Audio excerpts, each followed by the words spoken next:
बच्चों आज हम एक नया चैप्टर स्टार्ट करने वाले हैं। ऑप्टिकल आइसोमेरिज्म हम बाद में पढ़ेंगे। हम अगला चैप्टर स्टार्ट कर रहे हैं ऑर्गेनिक केमिस्ट्री का, जो कि किसी भी बल्कि ये बोल लो कि पूरी ऑर्गेनिक केमिस्ट्री के लिए बेस बनता है ना। चैप्टर का नाम क्या है? General organic chemistry.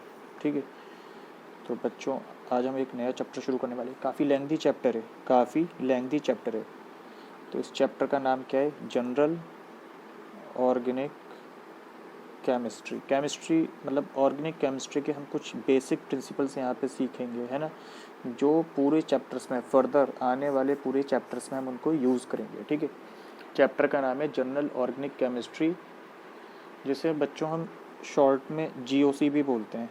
ठीक है, GOC भी बोलते हैं। तो जनरल ऑर्गेनिक केमिस्ट्री में इस चैप्टर में हमें 3 चीज़ें पढ़नी है। ठीक है, GOC में हमें टोटल 3 चीज़ें पढ़नी है। क्या क्या पढ़ना है? एक तो हमें पढ़नी है बच्चों इलेक्ट्रॉन डिस्प्लेसमेंट इफेक्ट्स, है ना। इन्हीं तीनों टॉपिक्स में ये पूरा चैप्टर एंड हो जाएगा, है ना, लेकिन बहुत ही लेंथी चैप्टर है। ठीक है, इलेक्ट्रॉन डिस्प्लेसमेंट इफेक्ट्स पढ़ने हैं, है ना। क्या होते हैं वो भी देखेंगे। नाम से पता लग रहा है इलेक्ट्रॉन्स का मूवमेंट होगा दो एटम्स के बीच में, इलेक्ट्रॉन का डिस्प्लेसमेंट होगा, तो इलेक्ट्रॉन डिस्प्लेसमेंट इफेक्ट्स पढ़ने हैं हमें। ठीक है, शॉर्ट में मैं इलेक्ट्रॉन डिस्प्लेसमेंट इफेक्ट्स को ऐसे लिखूंगा EDE, इलेक्ट्रॉन डिस्प्लेसमेंट इफेक्ट्स। ठीक है, और क्या पढ़ना है हमें इस चैप्टर में? इलेक्ट्रॉन डिस्प्लेसमेंट इफेक्ट्स पढ़ने के बाद हम एसिड बेस स्ट्रेंथ कंपेयर करना सीखेंगे। क्या सीखेंगे? मॉलिक्यूल्स की, है ना, ऑर्गेनिक कंपाउंड्स की एसिड बेस स्ट्रेंथ कंपेयर करना सीखेंगे। सबसे लास्ट टॉपिक जो हमें पढ़ना है टॉटोमर्स, है ना। मैंने याद है आइसोमेरिज्म के पहले शायद लेक्चर में बताया था कि टॉटोमर्स हम GOC में पढ़ेंगे, है ना, तो टॉटोमर्स भी हम यहीं पे कवर कर लेंगे, है ना। चलो शुरू करते हैं इलेक्ट्रॉन डिस्प्लेसमेंट इफेक्ट से, है ना, इलेक्ट्रॉन डिस्प्लेसमेंट इफेक्ट से। तो देखो बच्चों, इलेक्ट्रॉन डिस्प्लेसमेंट इफेक्ट क्या होता है? तो ये जो हमारा सबसे पहले हम स्टार्ट कर रहे हैं इलेक्ट्रॉन डिस्प्लेसमेंट इफेक्ट्स, शॉर्ट में लिख रहा हूँ EDE, है ना। तो इलेक्ट्रॉन डिस्प्लेसमेंट इफेक्ट्स हमारे मेनली दो तरीके के होते हैं। इलेक्ट्रॉन डिस्प्लेसमेंट इफेक्ट्स हमारे मेनली दो तरीके के होते हैं। इलेक्ट्रॉन डिस्प्लेसमेंट इफेक्ट्स में होगा क्या? दो एटम्स के बीच में इलेक्ट्रॉन्स का मूवमेंट होगा या शिफ्टिंग होगी, है ना। तो इलेक्ट्रॉन डिस्प्लेसमेंट इफेक्ट्स दो तरीके के होते हैं। एक होता है बच्चों टेम्पररी इफेक्ट, एक होता है टेम्पररी, और एक तरीके के ऐसे हो सकता है कि जो इलेक्ट्रॉन्स का डिस्प्लेसमेंट हुआ है वो परमानेंट है, यानी जब एक बार इलेक्ट्रॉन्स डिस्प्लेस कर गए तो वो इलेक्ट्रॉन्स का डिस्प्लेसमेंट कैसा है बच्चों? परमानेंट, है ना। अब वो इफेक्ट वापस नहीं हो सकता, तो ऐसे इलेक्ट्रॉन डिस्प्लेसमेंट इफेक्ट को क्या बोलेंगे? परमानेंट। और दूसरा क्या है? टेम्पररी। तो टेम्पररी में हमें जो जो पढ़ने या जो इलेक्ट्रॉन डिस्प्लेसमेंट इफेक्ट्स टेम्पररी होते हैं वो कौन कौन से होते हैं? नाम लिख देता हूँ, सभी को पढ़ना है। इलेक्ट्रोमेरिक इफेक्ट, है ना, इलेक्ट्रोमेरिक इफेक्ट पढ़ना है। और एक हमें पढ़ना है इंडक्टोमेट्रिक, है ना, इंडक्टोमेट्रिक इफेक्ट।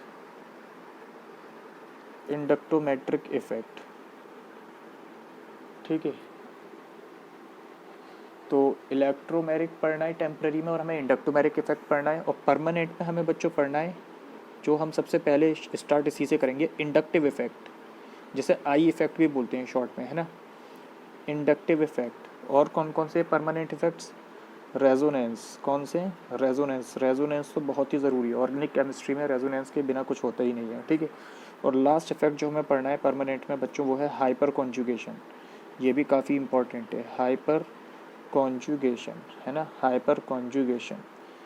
तो ये चैप्टर बहुत इंपॉर्टेंट होने वाला है आपके फर्दर कॉन्सेप्ट्स के लिए, है ना, जो पहली बार ऑर्गेनिक केमिस्ट्री पढ़ रहे हैं विंग्स एकेडमी के थ्रू। ठीक है, तो उनके लिए फर्दर चैप्टर्स में बहुत ही ज़्यादा हेल्प करेगा ये टॉपिक, है ना। अगर ये नहीं आता तो फिर अच्छी तैयारी नहीं कर सकते ऑर्गेनिक केमिस्ट्री में, है ना, तो इसको अच्छे से समझने की कोशिश करनी है।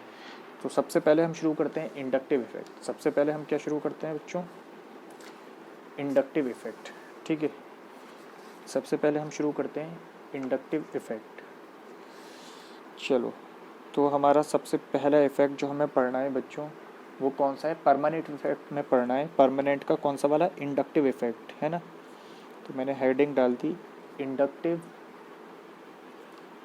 इफेक्ट। ठीक है, जिसे शॉर्ट में हम क्या बोलते हैं, आई इफ़ेक्ट भी बोलते हैं, आई इफ़ेक्ट, ठीक है। शॉर्ट में हम इसको क्या बोलते हैं, आई इफ़ेक्ट, ठीक है। इसको हम शॉर्ट में आई इफ़ेक्ट भी बोलते हैं, समझ रहे हो, इंडक्टिव इफ़ेक्ट को आई इफ़ेक्ट, है ना।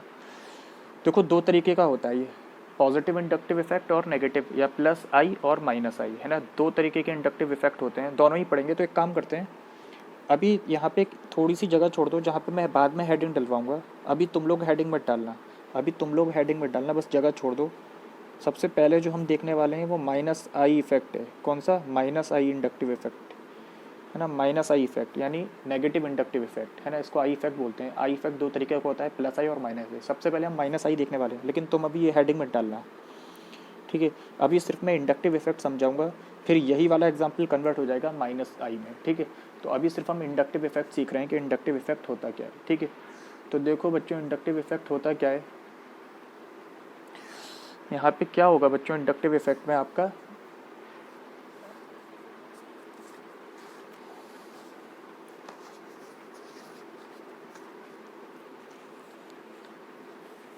ठीक है, इंडक्टिव इफेक्ट में आपका होगा क्या बच्चों।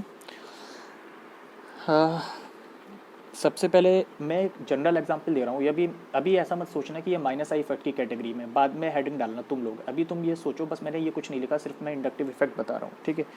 चलो, कार्बन कार्बन, ये कार्बन कार्बन एटम्स के बीच में मैं बॉन्ड दिखा रहा हूँ, और यहाँ पे एक ग्रुप लग रहा है क्लोरीन। क्लोरीन कौन सा एटम लग रहा है, क्लोरीन, ठीक है। अब तुम्हें अच्छे से पता है कि कार्बन और क्लोरीन में ज़्यादा इलेक्ट्रोनेगेटिव कौन है, कार्बन और क्लोरीन में ज़्यादा इलेक्ट्रोनेगेटिव कौन है, क्लोरीन। क्लोरीन की इलेक्ट्रोनेगेटिविटी कार्बन से क्या होती है, ज़्यादा होती है। तो ये कार्बन और क्लोरीन के बीच में जो बॉन्डेड पेयर ऑफ इलेक्ट्रॉन्स हैं, यानी वो इलेक्ट्रॉन्स जो बॉन्ड बनाने में पार्टिसिपेट कर रहे हैं, उन इलेक्ट्रॉन्स को कौन अपनी तरफ ज़्यादा खींच पाएगा। इलेक्ट्रोनेगेटिविटी क्या होता है, tendency to attract share pair of electrons, ठीक है। तो कार्बन और क्लोरीन में क्लोरीन ज़्यादा इलेक्ट्रोनेगेटिव है, तो ये शेयर्ड पेयर ऑफ इलेक्ट्रॉन्स को अपनी तरफ खींच लेगा। तो ये वाले जो इलेक्ट्रॉन्स हैं वो किसकी तरफ शिफ्ट हो जाएंगे, क्लोरीन की तरफ। तो उसकी वजह से होगा क्या, क्योंकि इलेक्ट्रॉन्स क्लोरीन की तरफ शिफ्ट हुए हैं, इलेक्ट्रॉन्स पर नेगेटिव चार्ज होता है, तो क्लोरीन पर हल्का सा नेगेटिव चार्ज डेवलप हो जाएगा, partial negative charge, minus delta लिखा है, ठीक है। अब ये वाले bonded pair of electrons chlorine की तरफ शिफ्ट हो गए, तो क्लोरीन पे आ जाएगा नेगेटिव चार्ज, क्योंकि ये इलेक्ट्रॉन्स क्लोरीन पे पहुंच गए। और कार्बन पे कैसा चार्ज आ जाएगा, क्योंकि ये इलेक्ट्रॉन्स कार्बन से दूर चले गए, तो उसकी वजह से कार्बन पे बच्चों कैसा चार्ज डेवलप होगा, प्लस चार्ज। तो कार्बन पे जो चार्ज डेवलप हुआ वो मैंने लिख दिया प्लस डेल्टा वन। क्या लिख दिया, प्लस डेल्टा वन, है ना। तो अच्छा, ये क्लोरीन कैसा एटम है, क्लोरीन मैं बोल सकता हूँ कैसा ग्रुप है, इलेक्ट्रॉन विड्रॉइंग ग्रुप। क्या बोल सकता हूँ, इलेक्ट्रॉन विड्रॉइंग ग्रुप। क्योंकि अगर देखो कार्बन और क्लोरीन के बीच में ये क्लोरीन इलेक्ट्रॉन्स को कार्बन को दे रहा है, या कार्बन और क्लोरीन बीच वाले इलेक्ट्रॉन्स अपनी तरफ खींच रहा है, तो ये इन इलेक्ट्रॉन्स को अपनी तरफ पुल कर रहा है, क्योंकि इसकी इलेक्ट्रोनेगेटिविटी ज़्यादा है। तो ऐसे ग्रुप्स जो इलेक्ट्रॉन्स को अपनी तरफ खींचते हैं, उनको क्या बोलते हैं, इलेक्ट्रॉन विड्रॉइंग ग्रुप। वो इलेक्ट्रॉन्स विड्रॉ कर रहे हैं, है ना, निकाल रहे हैं। तो Cl को मैं यहाँ पे क्या बोल सकता हूँ बच्चों, Cl कैसा ग्रुप है, Cl है इलेक्ट्रॉन विड्रॉइंग ग्रुप। जैसे मैं शॉर्ट में लिख रहा हूँ EWG, इलेक्ट्रॉन विड्रॉइंग ग्रुप, ठीक है, इलेक्ट्रॉन विड्रॉइंग ग्रुप। तो क्लोरीन यहाँ पे कैसा ग्रुप है, इलेक्ट्रॉन विड्रॉइंग ग्रुप। ध्यान रखना, इलेक्ट्रॉन विड्रॉइंग ग्रुप है ये, है ना, इलेक्ट्रॉन विड्रॉइंग ग्रुप, क्योंकि इलेक्ट्रॉन्स अपनी तरफ खींच रहा है, ज़्यादा इलेक्ट्रोनेगेटिव है। तो इस पे पार्शियल डेल्टा आ जाएगा नेगेटिव, और इस पे पार्शियल डेल्टा पॉजिटिव, है ना। डेल्टा वन लिखा है मैंने। अच्छा, अब देखो होगा क्या, इस कार्बन पे प्लस चार्ज आ गया, अब ये इफेक्ट आगे ट्रांसफर होगा कैसे, अब इस कार्बन पे प्लस चार्ज है, तो ये प्लस चार्ज, ये बॉन्डेड पेयर ऑफ इलेक्ट्रॉन्स हैं, इनको क्या काम करेगा, फिर से अपनी तरफ खींचेगा, क्योंकि ये पॉजिटिव चार्ज और ये इलेक्ट्रॉन्स नेगेटिवली चार्ज, तो ये वाला कार्बन इन इलेक्ट्रॉन्स को अपनी तरफ खींचेगा, क्योंकि इस कार्बन पे कैसा चार्ज है, पॉजिटिव चार्ज। तो फिर से ये इलेक्ट्रॉन्स इस वाले कार्बन की राइट हैंड साइड वाले कार्बन की तरफ शिफ्ट हो जाएंगे, तो उसकी वजह से अब इस वाले कार्बन पे कैसा चार्ज आ जाएगा, क्योंकि ये वाले इलेक्ट्रॉन्स इस वाले कार्बन की तरफ शिफ्ट हो रहे हैं, तो इस वाले कार्बन पे इलेक्ट्रॉन्स की कमी हो जाएगी, तो यहाँ पे फिर से पॉजिटिव चार्ज आ जाएगा, क्योंकि इलेक्ट्रॉन्स की कमी होने का मतलब क्या है, पॉजिटिव चार्ज। तो इस पे जो चार्ज डेवलप हुआ, मान लो वो डेल्टा टू हो गया। अब इन दोनों में फिर से ये carbon positively charge in electrons को अपनी तरफ खींचेगा, तो इस कार्बन पे फिर से पॉजिटिवली चार्ज। तो मान लो ये जो चार्ज डेवलप हुआ ये डेल्टा थ्री, ऐसे ही लास्ट वाले कार्बन पे जो चार्ज डेवलप हुआ वो delta four, plus delta four. समझ रहे हो क्या हो रहा है, चेन में इफेक्ट ट्रांसफर होता गया। क्लोरीन ज़्यादा इलेक्ट्रोनेगेटिव था, इलेक्ट्रॉन्स खींचे खुद पे नेगेटिव, इस कार्बन पे पॉजिटिव। अब इस पॉजिटिवली चार्ज कार्बन ने ये वाले इलेक्ट्रॉन्स अपनी तरफ खींच दिए, तो इस वाले कार्बन पे पॉजिटिव चार्ज आ गया। ऐसे ये पॉजिटिव चार्ज कार्बन पे डिस्ट्रीब्यूट होता गया, है ना, क्लोरीन की ज़्यादा इलेक्ट्रोनेगेटिविटी होने की वजह से, या क्या बोल सकता हूँ, क्लोरीन के इलेक्ट्रॉन विड्रॉइंग नेचर होने की वजह से। इलेक्ट्रॉन विड्रॉइंग नेचर मतलब इलेक्ट्रॉन्स को अपनी तरफ पुल कर रहा है, ठीक है। इसमें मेन इंपॉर्टेंट बात क्या है, देखो मैं क्या लिख रहा हूँ, ये जो डेल्टा वन चार्ज का मैग्नीट्यूड रहेगा ना, ये है प्लस डेल्टा वन, है ना, इसका जो मैग्नीट्यूड रहेगा, इस सिंबल का मतलब होता है मैग्नीट्यूड की बात कर रहा हूँ। ये चार्ज सबसे बड़ा होगा, उसके बाद डेल्टा टू चार्ज बड़ा होगा, उसके बाद डेल्टा थ्री चार्ज बड़ा होगा, और उसके बाद प्लस डेल्टा थ्री, और उसके बाद प्लस डेल्टा फोर चार्ज बड़ा होगा। इस बात का मतलब क्या हुआ, बहुत इंपॉर्टेंट बात है, समझो। क्योंकि इलेक्ट्रॉन विड्रॉइंग ग्रुप सबसे नियर वाले कार्बन पे कौन सा था, ये वाला कार्बन। इलेक्ट्रॉन विड्रॉइंग ग्रुप सबसे ज़्यादा क्लोज इस वाले कार्बन के, तो सबसे ज़्यादा जो पॉजिटिव चार्ज डेवलप होगा वो इस कार्बन पे होगा, और धीरे धीरे ये पॉजिटिव चार्ज जो डेवलप होता जा रहा है, इसकी टेंडेंसी या इसका मैग्नीट्यूड कम होता जाएगा, है ना, क्योंकि सबसे ज़्यादा इलेक्ट्रॉन के खींचने की जो ताकत थी क्लोरीन ने इस कार्बन पे लगाई, फिर ये प्लस चार्ज धीरे धीरे कम होता जा रहा है ना, क्योंकि इलेक्ट्रॉन विड्रॉइंग ग्रुप इस कार्बन पे लगा हुआ है। इस वजह से जो डेल्टा वन चार्ज था ये मैग्नीट्यूड में सबसे ज़्यादा है। तो क्या बोल सकता हूँ कि जो इंडक्टिव इफेक्ट होता है वो डिस्टेंस डिपेंडेंट होता है ना, डिस्टेंस के साथ वेरी करता है, यानी जिस कार्बन के सबसे क्लोज होगा इलेक्ट्रॉन विड्रॉइंग ग्रुप, सबसे ज़्यादा इफेक्ट वो वहीं दिखाएगा, यानी उस कार्बन पे इंडक्टिव इफेक्ट का इफेक्ट सबसे ज़्यादा होगा। तो इसी इफेक्ट को इंडक्टिव इफेक्ट के बोलते हैं, है ना, इसी इफेक्ट को क्या बोलते हैं, इंडक्टिव इफेक्ट बोलते हैं। मैं इंडक्टिव इफेक्ट की डेफिनेशन बोल रहा हूँ, देखो, inductive effect is the permanent polarisation of molecule. देखो मॉलिक्यूल में पोलराइजेशन हो गया, पोलराइजेशन का मतलब क्या होता है, डेवलपमेंट ऑफ पार्शियल चार्जेस, है ना, चार्जेस डेवलप हो गए। तो inductive effect is the permanent polarisation of molecule in one direction of the molecule. देखो एक डायरेक्शन में ट्रांसफर होता गया, है ना। तो दो बातें सीखनी है कि इंडक्टिव इफेक्ट क्या होता है, it is the permanent polarisation of the molecule in one direction of the molecule. और सेकंड बात क्या इंपॉर्टेंट है कि inductive effect is distance dependent, it depends upon distance. जिस कार्बन पे ग्रुप लगा होगा इंडक्टिव इफेक्ट सबसे ज़्यादा वहाँ होगा, फिर धीरे धीरे इंडक्टिव इफेक्ट क्या होता जाएगा, कम होता जाएगा। इंडक्टिव इफेक्ट क्या है, पोलराइजेशन, और पोलराइजेशन देखो रिड्यूस होता जा रहा है। पोलराइजेशन का मतलब क्या होता है, चार्जेस, ठीक है। तो मैं इन बातों को लिख देता हूँ, सबसे पहले डेफिनेशन लिखता हूँ इंडक्टिव इफेक्ट की, है ना, प्रॉपर नोट्स में तुम लिख लेना, है ना, इंपॉर्टेंट है कि आई इफेक्ट मतलब इंडक्टिव इफेक्ट, है ना। अभी ये प्लस आई माइनस आई की कोई बात नहीं हुई है, ठीक है। तो I effect is the permanent polarisation of molecule, permanent polarisation of molecule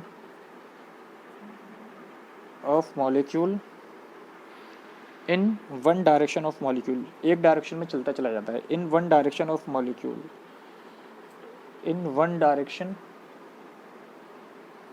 of molecule, in one direction of molecule, ठीक है। दूसरी बात क्या ध्यान रखनी है, ये तो इंडक्टिव इफेक्ट की डेफिनेशन है ना। ये इंडक्टिव इफेक्ट या बॉन्ड्स का जो पोलराइजेशन हो रहा है वो कौन से बॉन्ड्स के थ्रू हो रहा है, सिंगल बॉन्ड को सिग्मा बॉन्ड बोलते हैं ना, और डबल बॉन्ड दूसरा जो आ जाता है वो पाई होता है। तो डबल बॉन्ड में एक सिग्मा एक पाई होता है, लेकिन सिंगल बॉन्ड में तो सिर्फ सिग्मा बॉन्ड होता है। तो ये इफेक्ट कौन से बॉन्ड के थ्रू ट्रांसमिट हो रहा है बच्चों, सिग्मा बॉन्ड के थ्रू, है ना। तो इस इफेक्ट को क्या बोलते हैं, इंडक्टिव इफेक्ट। और इसमें ये बात ध्यान रखना है कि this effect acts through sigma bond, this effect यानी inductive effect, this effect acts through, किसके थ्रू एक्ट करता है, ये सिग्मा बॉन्ड के through. This effect acts through sigma bond, ठीक है, सिग्मा बॉन्ड के थ्रू एक्ट करता है, ठीक है। एक बात और, कंटिन्यूस इफेक्ट होता है, देखो कहीं पर रुक नहीं रहा, कार्बन चेन के लास्ट तक जा रहा है जब तक कार्बन से, है ना। This is a continuous effect, है ना, this is a continuous effect, this is a continuous effect. कैसा इफेक्ट है बच्चों, ये कंटिन्यूस इफेक्ट, ठीक है। और एक बात जो भी मैंने बताई थी, डिस्टेंस पे डिपेंड करता है, डिस्टेंस के साथ ये चार्जेस की वैल्यू पोलराइजेशन कम होता जाता है, ये दिखाया है मैंने, है ना। तो it is distance dependent, it is distance dependent, है ना, it is distance dependent, it is distance dependent, है ना। ध्यान रखना ये परमानेंट इफेक्ट है, क्योंकि मैं परमानेंट इफेक्ट की कैटेगरी में लिखवा रखा है ऊपर इंडक्टिव इफेक्ट, तो बात पहले से ही क्लियर है ना, कि inductive effect is a permanent effect, है ना। चलो, तो डिस्टेंस डिपेंडेंट होता है। इसका मतलब क्या है कि जैसे जैसे डिस्टेंस बढ़ता जाता है ग्रुप से कार्बन्स का, तो इंडक्टिव इफेक्ट की जो इंडक्टिव इफेक्ट का इन्फ्लुएंस है वो कम होता जाता है। सबसे ज़्यादा इंडक्टिव इफेक्ट इस कार्बन पे, सबसे ज़्यादा चार्ज यहाँ है, फिर धीरे धीरे इंडक्टिव इफेक्ट कम होता जा रहा है ना। तो डिस्टेंस पे डिपेंड करता है, इट इज़ डिस्टेंस डिपेंडेंट। और क्या लिख सकता हूँ कि inductive effect is inversely proportional to distance. सही बात है, inductive effect is inversely proportional to distance. Distance बढ़ेगा तो इंडक्टिव इफेक्ट कम होगा। ग्रुप जितना पास वाले कार्बन पे होगा ग्रुप, वो कार्बन पे सबसे ज़्यादा इंडक्टिव इफेक्ट होगा। तो क्या ध्यान रखना है कि inductive effect is inversely proportional to distance, है ना। कितने अच्छा, हम एग्जाम पॉइंट ऑफ व्यू से क्वेश्चन सॉल्व करने के लिए सिर्फ क्या मानेंगे, 3 से 4 कार्बन एटम्स तक तुम मान सकते हो कि इंडक्टिव इफेक्ट एक्ट कर रहा है। तो इसलिए मैंने एग्जाम्पल में 4 ही लिए हैं, है ना। इसके बाद इंडक्टिव इफेक्ट को तुम नेगलेक्ट कर सकते हो, है ना। तो क्या बात ध्यान रखनी है कि यहाँ पे लिख लो आगे, मतलब यहीं पे ब्रैकेट में, कि maximum up to 3 to 4 carbon atoms, ठीक है, 3 से 4 कार्बन एटम्स तक एक्ट करता है बस, 3 to 4 कार्बन एटम्स, ठीक है। 2 तरीके के इंडक्टिव इफेक्ट होते हैं बच्चों, 2 तरीके के इंडक्टिव इफेक्ट होते हैं। तो एक बात मैं ये भी लिख देता हूँ यहाँ पर कि inductive effect is of 2 types, है ना। Inductive effect is of 2 types. Inductive effect is of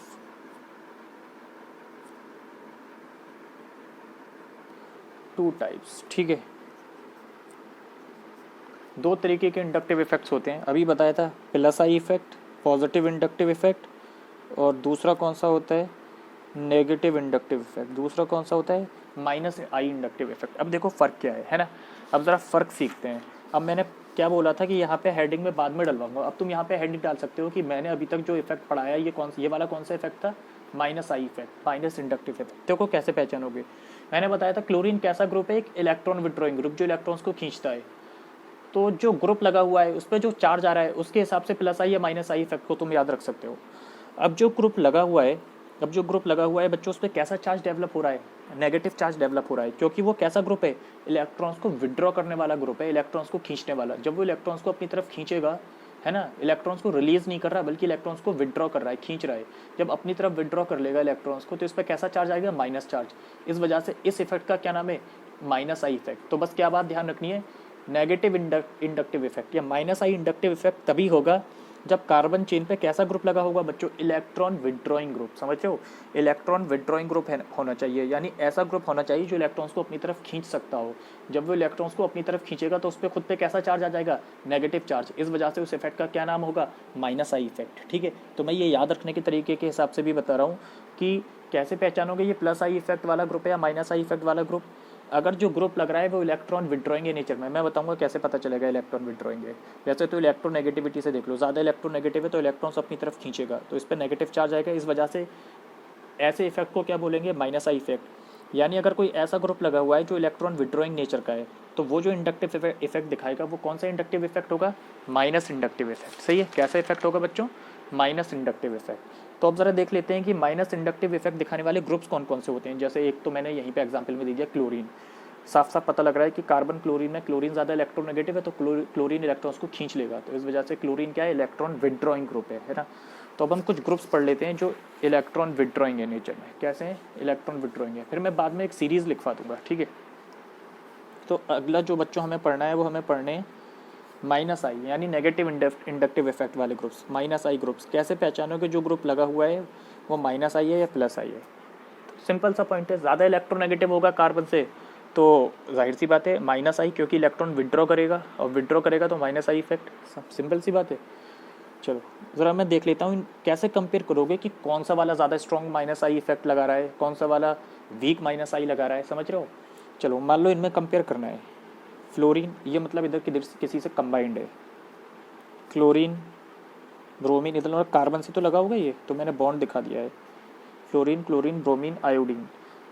जैसे ये 4 ग्रुप लगे हुए हैं, अब इसमें तुमसे ये पूछे कि ये प्लस आई दिखाएंगे या माइनस आई दिखाएंगे, कार्बन से कंपेयर करो, इन सबकी इलेक्ट्रोनेगेटिविटी कार्बन से ज़्यादा होती है, सही बात है। तो ये सब इलेक्ट्रॉन्स को खींचेंगे कार्बन से, और जब खींचेंगे तो ये सब कैसे हो जाएंगे, इलेक्ट्रॉन विड्रॉइंग, और इलेक्ट्रॉन विड्रॉइंग हो जाएंगे तो प्लस आई या माइनस आई, माइनस आई, पीछे भी बता दिया, इलेक्ट्रॉन विड्रॉइंग होंगे तो माइनस आई ग्रुप्स, ठीक है। तो ये सारे माइनस आई ग्रुप्स हैं, ये नेगेटिव इंडक्टिव इफेक्ट दिखाएंगे। किसका सबसे ज़्यादा स्ट्रॉन्ग होगा, अरे भाई खुद ही सोचो, जितने ज़्यादा चार्जेस डेवलप होंगे इंडक्टिव इफेक्ट उतनी ज़्यादा होगा ना, और सबसे ज़्यादा चार्जेस कहाँ डेवलप होंगे, जब सबसे ज़्यादा इलेक्ट्रोनेगेटिव एटम होगा। तो इन सब में सबसे ज़्यादा इलेक्ट्रोनेगेटिव कौन सा होता है, फ्लोरीन। तो इसका माइनस आई इफेक्ट सबसे ज़्यादा होगा, उसके बाद क्लोरीन का होगा, उसके बाद किसका होगा, ब्रोमीन का होगा। ये मत सोचना ये माइनस लगा है, इसका मतलब ये इधर ये कार्बन किसी कार्बन से कनेक्टेड होगा, ये बॉन्ड है, ठीक है।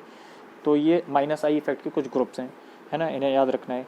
मैं लास्ट में कंप्लीट ऑर्डर लिखवा दूंगा, लेकिन मैं तुम्हें साथ के साथ ये भी सिखा रहा हूँ कि अगर कंपेयर करना हो तो लॉजिकली कैसे कंपेयर करोगे, जैसे मैंने बताया फ्लोरीन का क्यों ज़्यादा होता है माइनस आई इफेक्ट, ठीक है।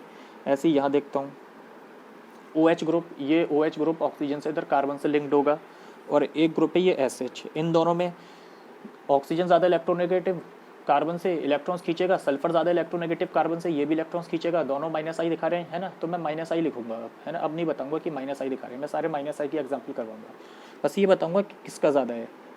अब देखो ऑक्सीजन की इलेक्ट्रोनेगेटिविटी सल्फर से ज़्यादा होती है, सही बात है, तो ये ज़्यादा इलेक्ट्रॉन्स खींचेगा तो इसका इंडक्टिव इफेक्ट ज़्यादा स्ट्रॉन्ग होगा, तो ये हो जाएगा इनके इंडक्टिव इफेक्ट की वैल्यू, ठीक है। और एग्जाम्पल देखो, ये है O, इस पे 2 H लगे हुए हैं, और ऑक्सीजन पे कैसा चार्ज लिखा दिया मैंने, यहाँ पे प्लस चार्ज दिखा दिया, ऑक्सीजन पे प्लस चार्ज दिखाया है, एक है यहाँ पे OH, एक है यहाँ पे OH। अब देखो कैसे कंपेयर करोगे, सर यहाँ पे भी कार्बन से ऑक्सीजन लगा हुआ है और यहाँ पे भी कार्बन से ऑक्सीजन लगा हुआ है, ऑक्सीजन ज़्यादा इलेक्ट्रोनेगेटिव, सही बात है सर, वो तो दोनों में ही है, तो कौन ज़्यादा इलेक्ट्रॉन्स खींच पाएगा, अब मैं बताता हूँ। ऑक्सीजन पे प्लस चार्ज आने का मतलब क्या है कि ऑक्सीजन पे इलेक्ट्रॉन्स की कमी है, सुनना क्या बात है, ऑक्सीजन पे प्लस चार्ज आने का मतलब क्या है कि ऑक्सीजन पे इलेक्ट्रॉन्स की कमी है। इस बात का मतलब क्या है कि ये वाला जो ऑक्सीजन है इस पे इलेक्ट्रॉन्स की ज़्यादा कमी है, क्योंकि इस पे प्लस चार्ज आ रहा है, इसका मतलब इलेक्ट्रॉन्स की कमी है। तो अगर इस पे इलेक्ट्रॉन्स की कमी है तो ये ज़्यादा से ज़्यादा इलेक्ट्रॉन्स खींचना चाहेगा, है ना, क्योंकि ये अपने ऊपर से प्लस चार्ज भगाना चाहेगा। प्लस चार्ज का मतलब क्या है, इलेक्ट्रॉन्स की कमी, तो ये ऑक्सीजन अपने इलेक्ट्रॉन्स की कमी ज़्यादा अच्छे से पूरी करना चाहेगा, ये इतना अच्छे से इलेक्ट्रॉन्स को पुल नहीं करना चाहेगा, क्योंकि इस पर कोई पॉजिटिव चार्ज है नहीं, तो इस पर इलेक्ट्रॉन डेफिशिएंट तो ये ज़्यादा है नहीं। लेकिन ये ऑक्सीजन बेचारा इलेक्ट्रॉन डेफिशिएंट है, यहाँ पे इलेक्ट्रॉन्स की कमी है तभी प्लस चार्ज आया है, तो इस वजह से ये ऑक्सीजन ज़्यादा इलेक्ट्रॉन्स को अपनी तरफ खींचना चाहेगा। अगर ये ज़्यादा अच्छे से इलेक्ट्रॉन्स अपनी तरफ खींचेगा तो इसका इंडक्टिव इफेक्ट ज़्यादा हो जाएगा, क्योंकि यहाँ पे इलेक्ट्रोनेगेटिविटी तो देखो इक्वल आ गई, तो फिर ऐसे चेक करेंगे चार्ज किस पर है, तो जिस पे प्लस चार्ज होगा मतलब वो इलेक्ट्रॉन डेफिशिएंट है, तो वो ज़्यादा इलेक्ट्रॉन्स खींचना चाहेगा, और ज़्यादा इलेक्ट्रॉन्स खींचना चाहेगा तो ज़्यादा स्ट्रॉन्ग इंडक्टिव इफेक्ट, तो यहाँ पे ये हो जाएगा ऑर्डर, ठीक है। और देखते हैं NH2 और PH2, बहुत सिंपल, नाइट्रोजन की इलेक्ट्रोनेगेटिविटी फास्फोरस से ज़्यादा, तो ये ज़्यादा खींच पाएगा कार्बन से इलेक्ट्रॉन्स, तो इसका इंडक्टिव इफेक्ट ज़्यादा, सही है। एक example, nitrogen hydrogen hydrogen hydrogen और नाइट्रोजन पे प्लस चार्ज आ रहा है, इसको कंपेयर करना है हमें इससे NH2 से। अब देखो यहाँ पे भी नाइट्रोजन से जॉइंट है, यहाँ पे भी इलेक्ट्रोनेगेटिविटी इक्वल आ गई, लेकिन यहाँ पे प्लस चार्ज है, इसका मतलब इस नाइट्रोजन पे इलेक्ट्रॉन्स की कमी है, तो ये नाइट्रोजन ज़्यादा अच्छे से इलेक्ट्रॉन्स खींचना चाहेगा, तो सिंपल सी बात, इसका आई इफेक्ट या माइनस आई इफेक्ट ज़्यादा होगा, तो ये ऑर्डर रहेगा। ऐसे सिंपली ये लॉजिकल कंपेयर करने का तरीका है। लास्ट में मैं एक ऑर्डर लिखवा दूंगा, है ना, लेकिन मैं चाहता हूँ ऐसे भी आए तुम लोगों को, है ना। देखो NO2 ग्रुप लगा हुआ है, ठीक है, और एक ग्रुप में दिखा रहा हूँ सिर्फ और सिर्फ NO, है ना। इसमें कैसे कंपेयर करोगे सर, यहाँ भी नाइट्रोजन से जॉइंट है और यहाँ पे तो कोई प्लस चार्ज भी नहीं है। अब एक बात सोचो, कौन सा वाला नाइट्रोजन पे इलेक्ट्रॉन्स की ज़्यादा कमी होगी। देखो यहाँ पे इलेक्ट्रॉन्स नाइट्रोजन से कौन कौन खींच सकता है, एक ये वाला ऑक्सीजन ज़्यादा इलेक्ट्रोनेगेटिव होता है नाइट्रोजन से, तो ये ऑक्सीजन और नाइट्रोजन के बीच में ऑक्सीजन इलेक्ट्रॉन्स अपनी तरफ खींच लेगा, तो उससे होगा क्या, नाइट्रोजन पे प्लस चार्ज आ जाएगा थोड़ा सा। ऐसे ये वाला ऑक्सीजन भी इलेक्ट्रॉन्स को अपनी तरफ खींचेगा, तो यहाँ पे भी नाइट्रोजन पे प्लस चार्ज आ जाएगा, तो ओवरऑल ये वाले नाइट्रोजन पे इलेक्ट्रॉन्स की ज़्यादा कमी हो रही है, और इस वजह से ये वाला इलेक्ट्रॉन क्या होगा, ज़्यादा अच्छा इंडक्टिव इफेक्ट दिखा सकता है ये वाला नाइट्रोजन। लेकिन यहाँ पे देखो सिर्फ एक ही ऑक्सीजन ऐसा है जो इलेक्ट्रॉन्स पुल कर सकता है, तो यहाँ पे इतना प्लस चार्ज नहीं आ पाएगा जितना इस नाइट्रोजन पे आ पाएगा, डेवलप हो पाएगा। और प्लस चार्ज आने का मतलब क्या है, इलेक्ट्रॉन्स की कमी, तो ये वाला नाइट्रोजन ज़्यादा अच्छे से इलेक्ट्रॉन्स खींचेगा, तो इसका इंडक्टिव इफेक्ट इस वजह से, या माइनस इंडक्टिव इफेक्ट इसका क्या होगा, ज़्यादा होगा, ठीक है। तो ये लॉजिक है, ठीक है, ये इसका लॉजिक है। और देखते हैं बच्चों, फ्लोरीन, OH, NH2, है ना, फ्लोरीन सबसे ज़्यादा इलेक्ट्रोनेगेटिव, सेकंड नंबर पे ऑक्सीजन, थर्ड नंबर पे नाइट्रोजन आता है इलेक्ट्रोनेगेटिविटी का ऑर्डर, तो इसका ज़्यादा होगा इंडक्टिव इफेक्ट। सबसे पहले इलेक्ट्रोनेगेटिविटी देख लिया करो, वो एटम सेम हो जाए, फिर अलग चीज़ें सोचनी है ना, जो मैं बताता चल रहा हूँ। तो ये तो बहुत आसान था इसका ऑर्डर पता लगाना। SHCl, सल्फर और क्लोरीन में किसकी इलेक्ट्रोनेगेटिविटी ज़्यादा होती है? क्लोरीन की, तो इस वजह से ये ज़्यादा इलेक्ट्रॉन सबकी तरफ खींचेगा, है ना, तो इसका इंडक्टिव इफेक्ट ज़्यादा हो जाएगा, सिंपल सी बात, समझ रहे हो। अब एक बहुत अच्छा कंपैरिजन है, कुछ नया कॉन्सेप्ट है। एक तो नाइट्राइल ग्रुप है, C और N के बीच में ट्रिपल बॉन्ड है, एक डबल बॉन्ड है CH डबल बॉन्ड NH, है ना, और एक ग्रुप है बच्चों CH2 NH2। यहाँ पे इस कार्बन और इस नाइट्रोजन के बीच में सिंगल बॉन्ड है, यहाँ डबल बॉन्ड, यहाँ पे कार्बन नाइट्रोजन के बीच में ट्रिपल बॉन्ड। ज़रा बताओ इन सब में किसका इंडक्टिव इफेक्ट ज़्यादा होगा? तो बस इलेक्ट्रोनेगेटिविटी से कंपेयर कर लो, तो तुम तो ये बोल दोगे सर यहाँ पे भी कार्बन कार्बन से जुड़ा है, यहाँ भी कार्बन कार्बन से जुड़ा होगा, यहाँ भी कार्बन कार्बन से, सर यहाँ पे तो सबकी इलेक्ट्रोनेगेटिव, तीनों ही कार्बन है, इलेक्ट्रोनेगेटिविटी इक्वल होगी, नहीं होगा। क्या यहाँ पे इस कार्बन की हाइब्रिडाइजेशन कितनी है? एक सिग्मा बॉन्ड, और इन तीनों में से सिर्फ एक ही तो सिग्मा बॉन्ड है, 2 सिग्मा बॉन्ड्स, तो यहाँ पे कार्बन की हाइब्रिडाइजेशन आ रही है 2 सिग्मा बॉन्ड्स पे क्या होती है? sp। 3 सिग्मा बॉन्ड्स, तो इस कार्बन की हाइब्रिडाइजेशन कितनी हो गई? sp2। 4 सिग्मा बॉन्ड्स, तो इस कार्बन की हाइब्रिडाइजेशन कितनी हो गई? sp3।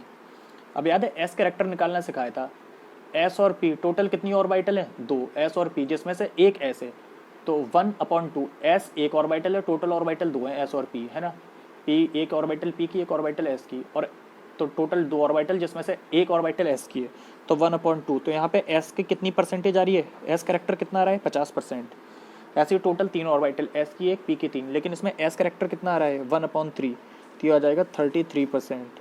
और यहाँ पे कितना आ जाएगा बच्चों? 25% एस कैरेक्टर। ये एस ऑर्बिटल का परसेंटेज बता रहा हूँ मैं टोटल ऑर्बिटल्स में से, है ना, समझ गए ना कैसे निकालना है। अब मैंने एक बात बताई थी केमिकल बॉन्डिंग जब पढ़ाया था कि greater will be the S character, more will be the electronegativity of carbon. तो सबसे ज़्यादा एस कैरेक्टर यहाँ पे आ रहा है, ये डायरेक्ट इस रिजल्ट को याद रखो, वहाँ पे रीज़न भी बताया था। तो जितना ज़्यादा एस कैरेक्टर होगा कार्बन का, वो वाला कार्बन ज़्यादा इलेक्ट्रोनेगेटिव होगा, तो ये वाला कार्बन काफ़ी ज़्यादा इलेक्ट्रोनेगेटिव होगा, तो इस वजह से इसका जो इंडक्टिव इफेक्ट है -I इफेक्ट वो सबसे ज़्यादा हो जाएगा। इस क्वेश्चन को जिन्होंने नहीं पढ़ा, कोई नया स्टूडेंट है, तो ज़रा इस क्वेश्चन को अच्छे से देख लेना, और समझ में ना आए तो मुझसे पूछ लेंगे, है ना।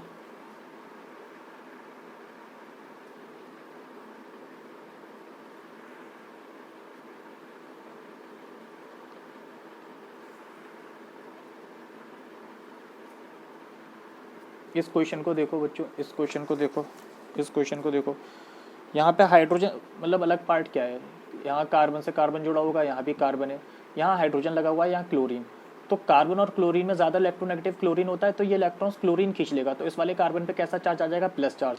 और जैसे इस कार्बन पे प्लस चार्ज आया, तो उस बात का मतलब क्या है कि इस कार्बन पे इलेक्ट्रॉन्स की कमी है, और जब इस कार्बन पे इलेक्ट्रॉन्स की कमी ज़्यादा होगी, तो ये इस वाले कार्बन से ज़्यादा इलेक्ट्रॉन्स अपनी तरफ खींचेगा, तो इंडक्टिव इफेक्ट की वैल्यू यहाँ ज़्यादा होगी, यानी इंडक्टिव इफेक्ट का इन्फ्लुएंस इस ग्रुप में ज़्यादा होगा, -I इफेक्ट। समझ रहे हो कैसे कंपेयर करना है? ठीक है, एक और क्वेश्चन देख लेते हैं।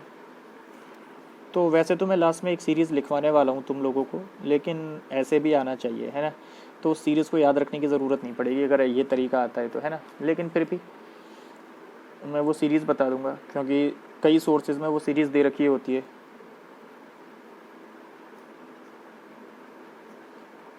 सर इसमें कैसे कंपेयर करेंगे? NF3 NH3, यहाँ पे नाइट्रोजन नाइट्रोजन प्लस चार्ज। अरे लेकिन एक बात देखो ना, यहाँ पे फ्लोरीन ज़्यादा इलेक्ट्रोनेगेटिव ग्रुप्स हैं, तो ये फ्लोरीन नाइट्रोजन वाले ये वाले इलेक्ट्रॉन्स को फ्लोरीन अपनी तरफ खींचेंगे, तो इस नाइट्रोजन पे और ज़्यादा प्लस चार्ज बढ़ा देंगे। जब और ज़्यादा प्लस चार्ज बढ़ जाएगा इस नाइट्रोजन पे, उस बात का मतलब क्या है कि इस नाइट्रोजन पे इलेक्ट्रॉन्स की और ज़्यादा कमी है, तो ये और ज़्यादा अच्छे से इलेक्ट्रॉन्स को खींचना चाहेगा इस वाले कार्बन से अपनी कमी को इलेक्ट्रॉन्स की पूरा करने के लिए, तो इसका इंडक्टिव इफेक्ट और ज़्यादा। समझ रहे हो? ऐसे कंपेयर करना है ना, ऐसे कंपेयर करना है। और देखो CF3 CCl3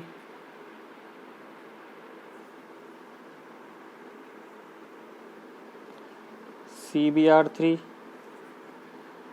CI3, इसमें कंपेयर करना है कार्बन कार्बन, लेकिन ये फ्लोरीन है तो फ्लोरीन इस कार्बन से ज़्यादा इलेक्ट्रॉन्स खींचेगा, तो इस कार्बन पे ज़्यादा प्लस चार्ज आएगा।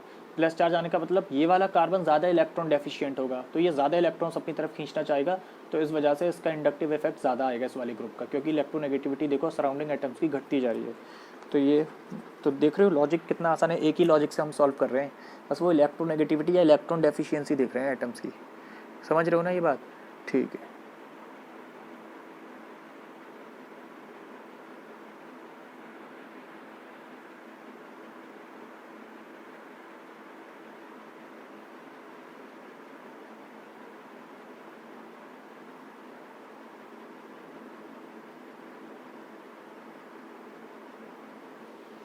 चलो अगला क्वेश्चन देखते हैं। अगला क्वेश्चन देखते हैं। NHCH2 NHCH2 और कंपेयर करना है हमें NH double bond CH2 NH double bond CH2। समझ रहे हो? इन दोनों को कंपेयर करना है। यहाँ पे भी नाइट्रोजन, लेकिन इस वाले नाइट्रोजन को देखो, एक सिग्मा बॉन्ड, दूसरा सिग्मा बॉन्ड और एक इस हाइड्रोजन के साथ सिग्मा बॉन्ड। तो यहाँ पे इस नाइट्रोजन की कितनी आ रही है हाइब्रिडाइजेशन sp2, और यहाँ पे कितनी आ रही है बच्चों? यहाँ पे आ रही है आपकी नाइट्रोजन के number of sigma bonds count करो, 1 2 और एक इस हाइड्रोजन के साथ, और यहाँ पे 1 2, अच्छा ये हाइड्रोजन मुझसे एक्स्ट्रा लग गया, सॉरी। तो यहाँ पे नाइट्रोजन की हाइब्रिडाइजेशन sp2, यहाँ पे हाइब्रिडाइजेशन sp, यहाँ पे 2 सिग्मा बॉन्ड्स नाइट्रोजन के, यहाँ पे 3। तो s करेक्टर यहाँ पे आएगा 50%, जैसे अभी ऊपर निकाला था, यहाँ आएगा 33%। तो greater will be the s character, more will be the electronegativity. तो ये वाला का नाइट्रोजन ज़्यादा इलेक्ट्रोनेगेटिव, तो इसका माइनस आई इफेक्ट ज़्यादा होगा। समझ रहे हो कैसे कंपेयर करना है? समझ रहे हो? तो ये तरीका रहेगा बच्चों क्वेश्चंस को सॉल्व करने का। ठीक है, क्वेश्चंस को सॉल्व करने का। एक दो क्वेश्चंस और हैं जो थोड़े अच्छे क्वेश्चंस हैं, हम उनको देख लेते हैं। मैं एक मिनट चेक कर लूँ उन क्वेश्चंस को।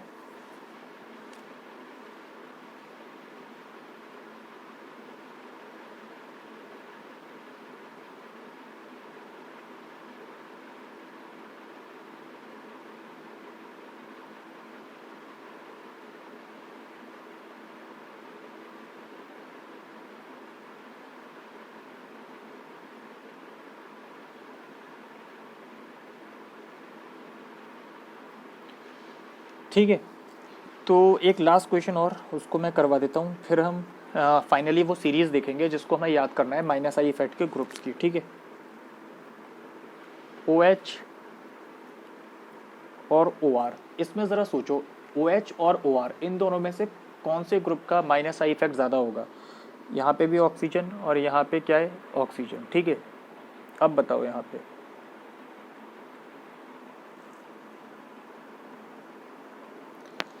देखो बच्चों क्या लॉजिक लगाओगे।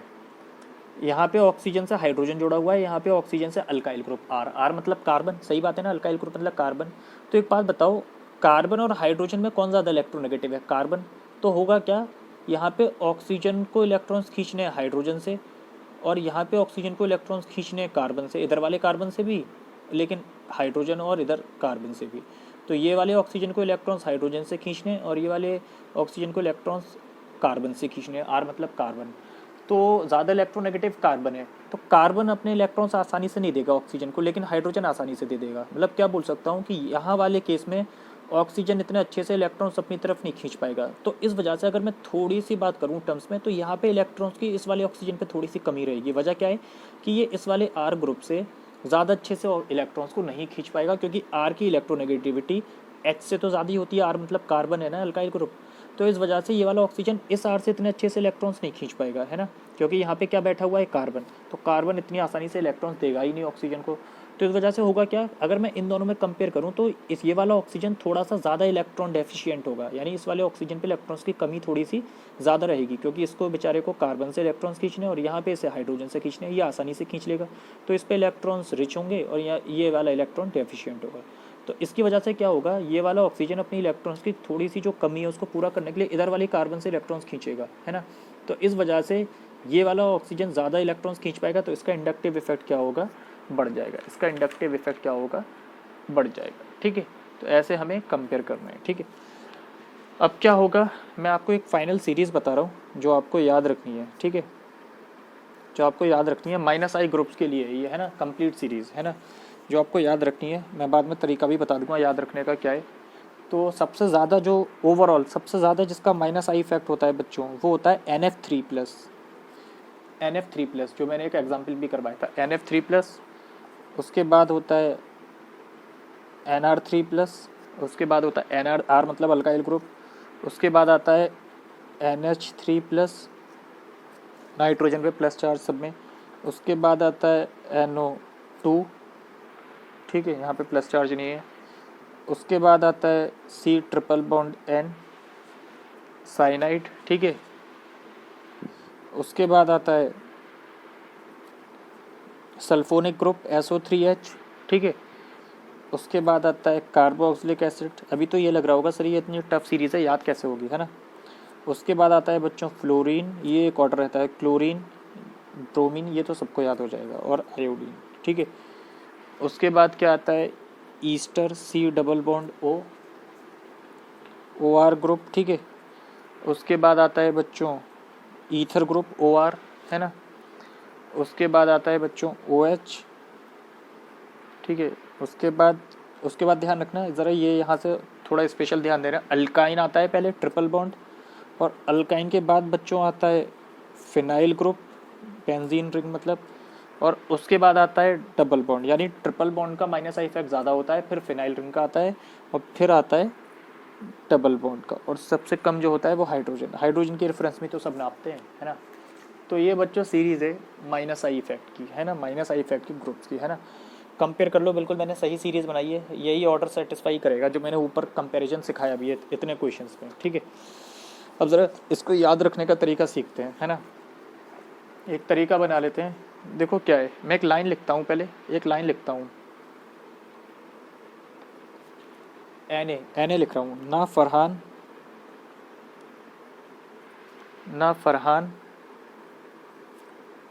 ना ऋतिक, है ना, ना फरहान ना ऋतिक ना हीरालाल, है ना। क्या लिख रहा हूँ, ना फरहान ना ऋतिक ना हीरालाल ना ओमपुरी। तो ना फरहान ना ऋतिक ना हीरालाल ना ओमपुरी, अटपटी बातें लगती हैं लेकिन याद रखने में सच में काफ़ी आसानी हो जाती है, ठीक है। ना फरहान ना ऋतिक ना हीरालाल ना ओमपुरी, कौन सूफियाना डांस करता है ना। ये एक ही लाइन है पूरी, कौन सूफियाना डांस करता है। चलो मैं बताता हूँ ये कैसे कैसे हेल्प करेगा याद रखने में, है ना। देखो क्या मतलब है, ना फरहान तो NF3 ऐसे याद रखोगे, ना फरहान मतलब NF3 ग्रुप, ना ऋतिक NR3 ग्रुप, ना हीरालाल NH3 ग्रुप, समझ रहे हो, और ना ओमपुरी NO2 ग्रुप, ठीक है। ये क्या है साइनाइड, तो कौन, C साइनाइड है ना, तो उससे C मतलब कौन, है ना। कौन से याद रखोगे, अच्छा मतलब C आ रहा होगा साइनाइड, ठीक है। कौन सूफियाना सल्फोनिक ग्रुप, तो सूफियाना डांस, ठीक है। ये क्या है डांस, ठीक है। इसका कोई मतलब नहीं है, ये डांस यहाँ पे इसका कोई मतलब नहीं है, बस वो सेंटेंस बनाने के लिए हिंदी में ताकि वो याद रहे इसलिए यूज़ करा है, ठीक है। डांस करता है, तो ये एसिड है ना, कार्बोक्सिलिक एसिड, कार्बोक्सिलिक तो कौरता है, तो कर्ता की जगह कौरता करके लिख लो, है ना, बंगाली लैंग्वेज जैसे हम बोल रहे हैं कौरता, तो उससे एसिड याद रहेगा कार्बोक्सिलिक एसिड, कार्बोक्सिलिक एसिड, तो वो साउंड आएगा करता है, ठीक है। कौरता है मतलब OH, तो है मतलब OH आ रहा है, तो कार्बोक्सिलिक एसिड कौरता है कार्बोक्सिलिक एसिड, ठीक है। तो ना फरहान ना ऋतिक ना हीरालाल ना ओमपुरी, कौन सूफियाना डांस, डांस से कुछ नहीं है, कौरता है मतलब कार्बोक्सिलिक एसिड, ठीक है। फिर तो याद रखना बहुत आसान है, फ्लोरीन क्लोरीन ब्रोमीन आयोडीन। फिर भी मैं बता देता हूँ, फ्लोरीन F मतलब फादर, क्लोरीन मतलब कलेक्टर, ब्रोमीन मतलब ब्रदर, I मतलब इंस्पेक्टर। तो अगली लाइन कैसे याद रखोगे, फादर, उसके बाद ऑर्डर क्या रहेगा कलेक्टर, ब्रदर और inspector, father collector brother inspector, ठीक है। उसके बाद ऑर्डर ये वाकई में से याद रहेगा, ठीक है। 5 मिनट में याद हो जाएगा, इससे ट्राई करना, ठीक है, और याद रहेगा ठीक है, अब लास्ट वाला देखते हैं। ठीक है, तो यहाँ तक पहुँच गए हम आयोडीन तक। ठीक है, आयोडीन तक हम पहुँच गए। ठीक है, अब आगे देखते हैं ये। ठीक है, तो देखो कैसे, पहले मैं लाइन लिख देता हूँ। कोरा, KORA, कोरा, ईथर, एल्कोहल, आयन। ठीक है, कोरा क्या है, मतलब फिर से वो कोरा वर्ड आ रहा है ना, कोर। अब देखो COR, कोर, यहाँ से ऐसे बना के देखो, कोर, COOR, यानी ईस्टर ग्रुप है ना। कोरा, ईथर, एल्कोहल, आइन, ये डायरेक्ट ऐसे पूरे नाम लिखे हैं, कोरा, एल्कोहल, ईथर, आइन। ठीक है, उसके बाद ये बेंजीन रिंग बन रही है, तो इसको मैं बेंजी करके लिख रहा हूँ, है ना। याद रखने में आसानी होगी ऐसे, है ना। जो थोड़ी ऊटपटांग बातें होती ना, एक्चुअली ये भी एक लर्निंग का प्रोसीजर होता है। लर्निंग से ज़्यादा मतलब मुझे बोलना चाहिए मेमोराइज करने का एक मेथड होता है ना। किसी वर्ड को तुम नॉर्मली याद नहीं कर पा रहे तो कुछ ऊटपटांग अपने दिमाग में उस वर्ड को रखो, तो वो ज़्यादा आसानी से याद हो जाएगा। तो उसी तरह से कुछ है। तो कोरा, एल्कोहल, ईथर, एल्कोहल, आइन, बेंजी, डबल हजामत करेंगे। डबल बॉन्ड आ रहा है ना, तो इस वजह से डबल, और हाइड्रोजन मतलब हजामत करेंगे, है ना।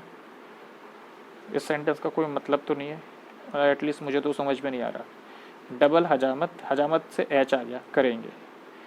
तो ये तरीका रहेगा याद करने का। ठीक है, तो 5 मिनट में याद हो जाएगा, गारंटी है ना। मैंने ट्राई करा था, मुझे याद हो गया, तो तुम्हें भी हो जाएगा। ठीक है, कोरा, ईथर, एल्कोहल, आइन, बेंजी, डबल हजामत करेंगे। डबल मतलब इन, अल्कीन, ये आ रहा है।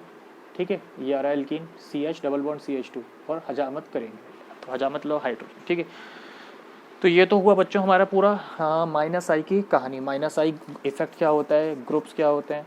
तो हमने सीखा कि -I इफेक्ट तब होता है, ऐसा इंडक्टिव इफेक्ट -I इफेक्ट होता है जब जो ग्रुप लगा हो वो कैसा हो नेचर में, इलेक्ट्रॉन विड्रॉइंग, इलेक्ट्रॉन्स को खींचने वाला, है ना।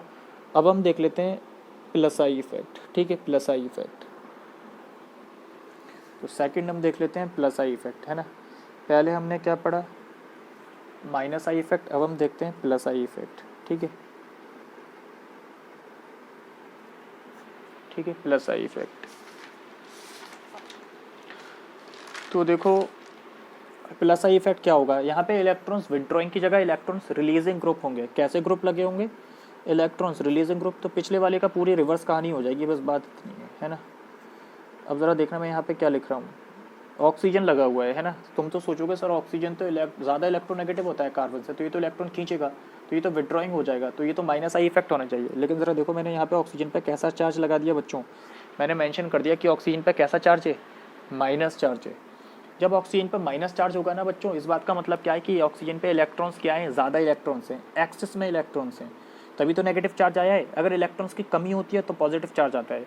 नेगेटिव चार्ज आने का मतलब क्या है कि इस ऑक्सीजन पे इलेक्ट्रॉन्स काफ़ी ज़्यादा हैं, और अगर इस ऑक्सीजन पे इलेक्ट्रॉन्स एक्सेस में ज़्यादा हैं तो ये अपने से इलेक्ट्रॉन्स लेना चाहेगा या देना चाहेगा, ये इलेक्ट्रॉन्स को रिलीज़ करेगा अपने से। क्या करेगा, इलेक्ट्रॉन्स को रिलीज़ करेगा। समझ रहे हो, बहुत इंपॉर्टेंट बात है, क्योंकि ऑक्सीजन पे नेगेटिव चार्ज लगा दिया, इसका मतलब ये ऑक्सीजन पे इलेक्ट्रॉन्स ज़्यादा हैं, तो स्टेबल होने के लिए इस बार क्या करेगा, इलेक्ट्रॉन्स को रिलीज़ करेगा। न्यूट्रल होने के लिए क्या करेगा, इलेक्ट्रॉन्स को रिलीज़ करेगा। हर एटम न्यूट्रल होना चाहता है, समझ रहे हो, तो इलेक्ट्रॉन्स को रिलीज़ करेगा।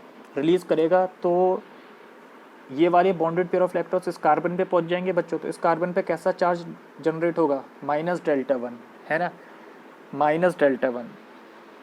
कैसा चार्ज डेवलप होगा, -Δ1। तो समझ रहे हो इस बार हो क्या रहा है ना। इस ऑक्सीजन ने, क्योंकि इस पर नेगेटिव चार्ज था, इस पर एक्स्ट्रा इलेक्ट्रॉन्स थे, पहले से नेगेटिव चार्ज मौजूद था, तो इस बार इस ऑक्सीजन पे इलेक्ट्रॉन्स ज़्यादा हैं, तो ये इलेक्ट्रॉन्स अपनी तरफ खींच रहा है, अपने से दूर पुश कर रहा है, अपने से दूर पुश कर रहा है। जब अपने से दूर पुश करता है ना इलेक्ट्रॉन्स, यानी इलेक्ट्रॉन रिलीजिंग ग्रुप, ऐसे ग्रुप को क्या बोलते हैं, तो यहाँ पे ये जो ग्रुप लगा हुआ है इसको क्या बोलूँगा, ERG।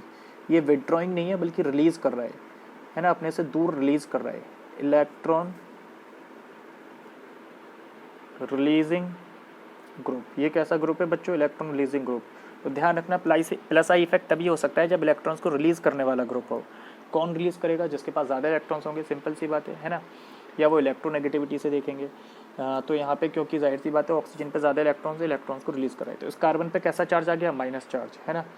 और ये माइनस चार्ज वाला इलेक्ट्रॉन्स ये वाले इलेक्ट्रॉन्स को रिपेल करेगा, तो ये वाले इलेक्ट्रॉन्स यहाँ शिफ्ट हो जाएंगे, क्योंकि इस बार अट्रैक्शन की जगह क्या होगा, रिपल्शन। तो ये वाले इलेक्ट्रॉन्स भी इस वाले कार्बन की तरफ शिफ्ट हो जाएंगे, तो इस पर आ जाएगा -Δ2, ऐसे इस पर -Δ3, -Δ4। फिर से वही बात, ये इफेक्ट धीरे धीरे कम होता जाएगा, है ना।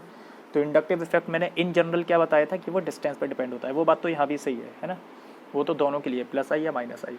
तो ध्यान रखना कि plus I effect is caused by, तो minus I effect is caused by electron withdrawing groups. तो यहाँ पे क्या लिख सकता हूँ कि plus I effect is caused by electron releasing groups, है ना, बस ये बात ध्यान रखनी। प्लस आई इफेक्ट ग्रुप्स को पहचान लो, इलेक्ट्रॉन विदड्रॉइंग हुआ तो माइनस आई, इलेक्ट्रॉन रिलीजिंग हुआ तो plus I. Plus I effect is caused by electron releasing groups, electron releasing groups, ठीक है। कौन कौन से ग्रुप्स इलेक्ट्रॉन रिलीजिंग ग्रुप्स होते हैं? बहुत ही कम होते हैं, बहुत ही कम होते हैं, है ना, इतने ग्रुप्स नहीं होते जितने माइनस आई में थे, है ना, 7-8 ग्रुप्स होते हैं बस, है ना। एक और एग्जांपल देता हूँ,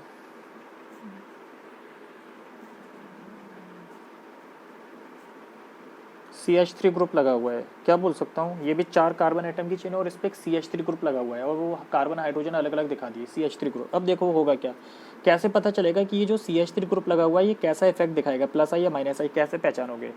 चलो देखते हैं। यहाँ से तो देख के ही लग रहा है सर इन दोनों में तो कार्बन कार्बन की इलेक्ट्रोनेगेटिविटी इक्वल लग रही है, कोई इफेक्ट होगा ही नहीं, सही बात है। लेकिन ज़रा देखते हैं यहाँ पे क्या है बच्चों, ये कार्बन 3 हाइड्रोजन से जुड़ा हुआ है, कार्बन और हाइड्रोजन में किसकी इलेक्ट्रोनेगेटिविटी ज़्यादा होती है? कार्बन की। तो ये सारे इलेक्ट्रॉन्स कौन अपनी तरफ खींच लेगा? कार्बन। यहाँ पे भी खींच लेगा, ये भी खींच लेगा, ये भी खींच लेगा। तो कार्बन पे ओवरऑल कैसा चार्ज आएगा? Negative charge. क्या बोल सकता हूँ कि ये कार्बन इलेक्ट्रॉन रिच हो जाएगा क्योंकि इसके पास इलेक्ट्रॉन्स ज़्यादा इसके क्लोज आ जाएंगे सारे हाइड्रोजन से। जब ये कार्बन इलेक्ट्रॉन रिच हो जाएगा तो ये इलेक्ट्रॉन्स लेना चाहेगा या अपने अंदर से रिलीज़ करना चाहेगा? रिलीज़ करना चाहेगा क्योंकि इस बार इसके पास इलेक्ट्रॉन ज़्यादा है, इलेक्ट्रॉन डेंसिटी ज़्यादा है इस कार्बन पे, ठीक है, कम नहीं है।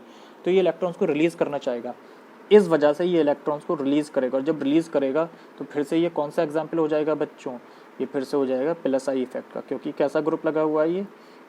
Electron releasing group, electron releasing group. तो CH3 ग्रुप भी क्या होता है?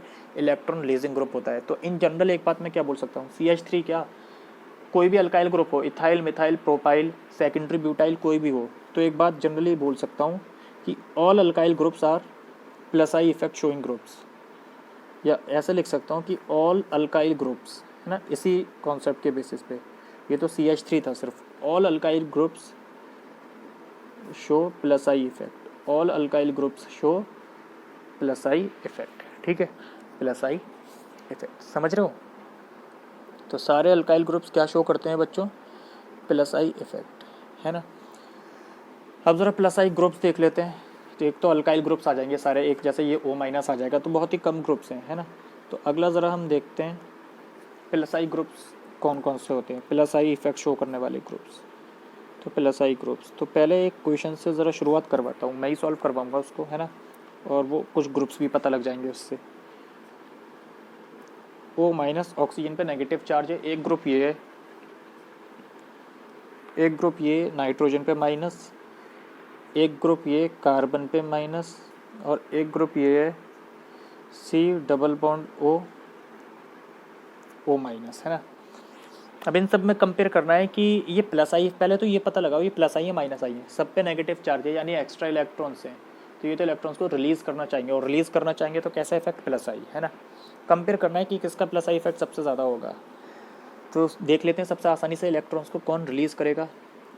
अब एक बात बताओ, इन सब में सबसे ज़्यादा इलेक्ट्रोनेगेटिविटी ऑक्सीजन की ज़्यादा है। अगर इलेक्ट्रोनेगेटिविटी सबसे ज़्यादा ऑक्सीजन की है बच्चों, तो ऑक्सीजन तो इलेक्ट्रॉन्स को अपने पास रखना चाहेगा, तो ये रिलीज़ कम करेगा। इन सब में कंपेयर करूँ तो, समझ रहे हो क्या बोल रहा हूँ, कि इन सब में कंपेयर करूँ तो क्योंकि ऑक्सीजन की इलेक्ट्रोनेगेटिविटी ज़्यादा है, तो ऑक्सीजन और नाइट्रोजन के मुकाबले ऑक्सीजन की इलेक्ट्रोनेगेटिविटी सबसे ज़्यादा है इन सब में, तो ये इलेक्ट्रॉन्स अपने पास रखना चाहेगा, तो ये इलेक्ट्रॉन्स इधर रिलीज़ ही नहीं करेगा ज़्यादा अच्छे से इन सब के कंपैरिजन में, है ना, क्योंकि ये ज़्यादा इलेक्ट्रोनेगेटिव है। तो इसका प्लस आई इफेक्ट कम हो जाएगा क्योंकि इलेक्ट्रॉन्स इतना अच्छे से रिलीज़ करना चाहेगा ही नहीं। इसकी चाहत क्या है, क्योंकि ये ज़्यादा इलेक्ट्रोनेगेटिव है तो ये इलेक्ट्रॉन्स को अपनी तरफ खींच के रखना चाहता है, तो इस वजह से होगा क्या, इसका प्लस आई इफेक्ट कम हो जाएगा। इसका मतलब क्या है, जिसकी सबसे ज़्यादा कम इलेक्ट्रोनेगेटिविटी होगी वो सबसे आसानी से इलेक्ट्रॉन्स को क्या करेगा, रिलीज़ करेगा। तो सबसे ज़्यादा क्या हो जाएगा, CH2। तो ऑर्डर ये होगा कि CH2 माइनस, इसका प्लस आई सबसे ज़्यादा होगा, सेकंड नंबर पे NH माइनस आएगा, थर्ड नंबर पे हो जाएगा ये O माइनस। सर इसका क्या, इसका क्या, इसमें बताओ क्या लॉजिक होगा। एक बात देखो, इस ऑक्सीजन पे नेगेटिव चार्ज है तो ये इलेक्ट्रॉन्स यहाँ पुल करेगा, इस वाले कार्बन के लिए इस ऑक्सीजन पे नेगेटिव चार्ज है, इलेक्ट्रॉन्स पुल करेगा तो इस कार्बन पे कैसा चार्ज आ जाएगा, नेगेटिव चार्ज आ जाएगा। कैसा चार्ज आ जाएगा, नेगेटिव चार्ज आ जाएगा, है ना। लेकिन होगा क्या कि इस कार्बन की इलेक्ट्रोनेगेटिविटी इस वाले कार्बन से क्या हो जाएगी बच्चों, कम हो जाएगी, बल्कि काफ़ी कम हो जाएगी, है ना, काफ़ी ज़्यादा डिक्रीज़ हो जाएगी। वजह क्या है बताओ, वजह क्या है? वजह ये कि इसकी जो हाइब्रिडाइजेशन है वो कितनी होगी, यहाँ पे 3 सिग्मा बॉन्ड आ रहे हैं और यहाँ पे कितने होंगे, लोन पेयर भी सिग्मा बॉन्ड होता है, तो यहाँ पे हाइब्रिडाइजेशन होगी sp3, यहाँ पे होगी sp2, ठीक है। तो यहाँ पे sp3 आ रही है, इस कैरेक्टर कम है, तो यहाँ पे क्या है, मतलब एक सिग्मा बॉन्ड, तो हाइड्रोजन के साथ सिग्मा बॉन्ड, और इस पे जो एक लोन पेयर भी होगा इस कार्बन पे, है ना, दिखाते नहीं है स्ट्रक्चर में, तो लोन पेयर को भी हम एक सिग्मा बॉन्ड की तरह काउंट करते हैं। तो इस कार्बन पे sp3 आ रहा है और 1 2 3 इस कार्बन पे कितना आ रहा है, sp2, तो किसकी इलेक्ट्रोनेगेटिविटी ज़्यादा है, इसकी, तो ये कार्बन मुश्किल से इलेक्ट्रॉन रिलीज करना चाहेगा, तो इस वजह से इसकी तो सबसे ही ज़्यादा कम हो जाएगी, ठीक है, समझ रहे हो। तो ये वाला ग्रुप तो सबसे ही ज़्यादा पीछे हो जाएगा। अब जो है मैंने तुम्हें बताया था भी कि all the alkyl groups are plus I effects, तो सारे के सारे अल्काइल ग्रुप्स क्या होते हैं, प्लस आई इफेक्ट्स होते हैं, है ना। तो मैं कुछ अल्काइल ग्रुप्स लिख रहा हूँ, ठीक है, उसमें हमें सब प्लस आई इफेक्ट शो करेंगे, हमें कंपेयर करना है कि किसका प्लस आई इफेक्ट ज़्यादा होगा, है ना। तो एक एग्जांपल लेता हूँ, CH3, एक ग्रुप ये, एक ग्रुप ये, CH3C, एक ग्रुप ये अल्काइल ग्रुप, ये भी अल्काइल ग्रुप है, ठीक है।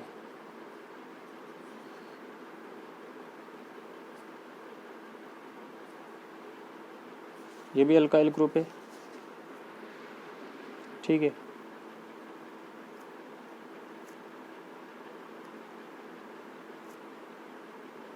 इस कार्बन पे तीनों ही CH3 ग्रुप लगे हुए हैं, ये भी अल्काइल ग्रुप है। अब सवाल ये आ जाए कि सर आपने बताया था कि ऑल द अल्काइल ग्रुप्स, ये भी अल्काइल ग्रुप, ये भी अल्काइल ग्रुप, ये टर्शरी ब्यूटाइल, ये भी एक अल्काइल ग्रुप, है ना, सब अल्काइल ग्रुप हैं। तो एक बात ध्यान रखो, अल्काइल ग्रुप्स की डिग्री पहचानो। ये कार्बन किसी रिंग पे लगा होगा ना किसी कार्बन से, तो ये कार्बन कितने कार्बन से कनेक्टेड है, 1 2 3, तो ये कितने डिग्री का अल्काइल ग्रुप है, 3 डिग्री अल्काइल ग्रुप। ये कार्बन कितने कार्बन से कनेक्टेड है, जो किसी चेन से कनेक्टेड होगा 2 कार्बन से, तो ये कितने डिग्री का अल्काइल ग्रुप है, 2 डिग्री। ये 1 डिग्री, और ये किसी से कनेक्टेड नहीं है तो इसको बोलते हैं मिथाइल। ये कौन सा अल्काइल ग्रुप है, सिर्फ और सिर्फ मिथाइल, समझ रहे हो। तो ध्यान रखना हमेशा, जितना ज़्यादा बड़ा अल्काइल ग्रुप होगा, जितना ज़्यादा बड़ा अल्काइल ग्रुप होगा उसका प्लस आई इफेक्ट उतना ही ज़्यादा होगा। क्या बोल रहा हूँ, उसका प्लस आई इफेक्ट उतना ही ज़्यादा होगा, समझ रहे हो, उसका प्लस आई इफेक्ट उतना ही ज़्यादा होगा। तो ये 3 डिग्री है, तो हमेशा 3 डिग्री का जो होगा प्लस आई इफेक्ट वो हमेशा ज़्यादा होगा 2 डिग्री से, 2 डिग्री का ज़्यादा होगा 1 डिग्री का, और 1 डिग्री से ज़्यादा होगा मिथाइल का। तो एक बात ध्यान रखना कि डिग्री से कंपेयर कर लो, है ना।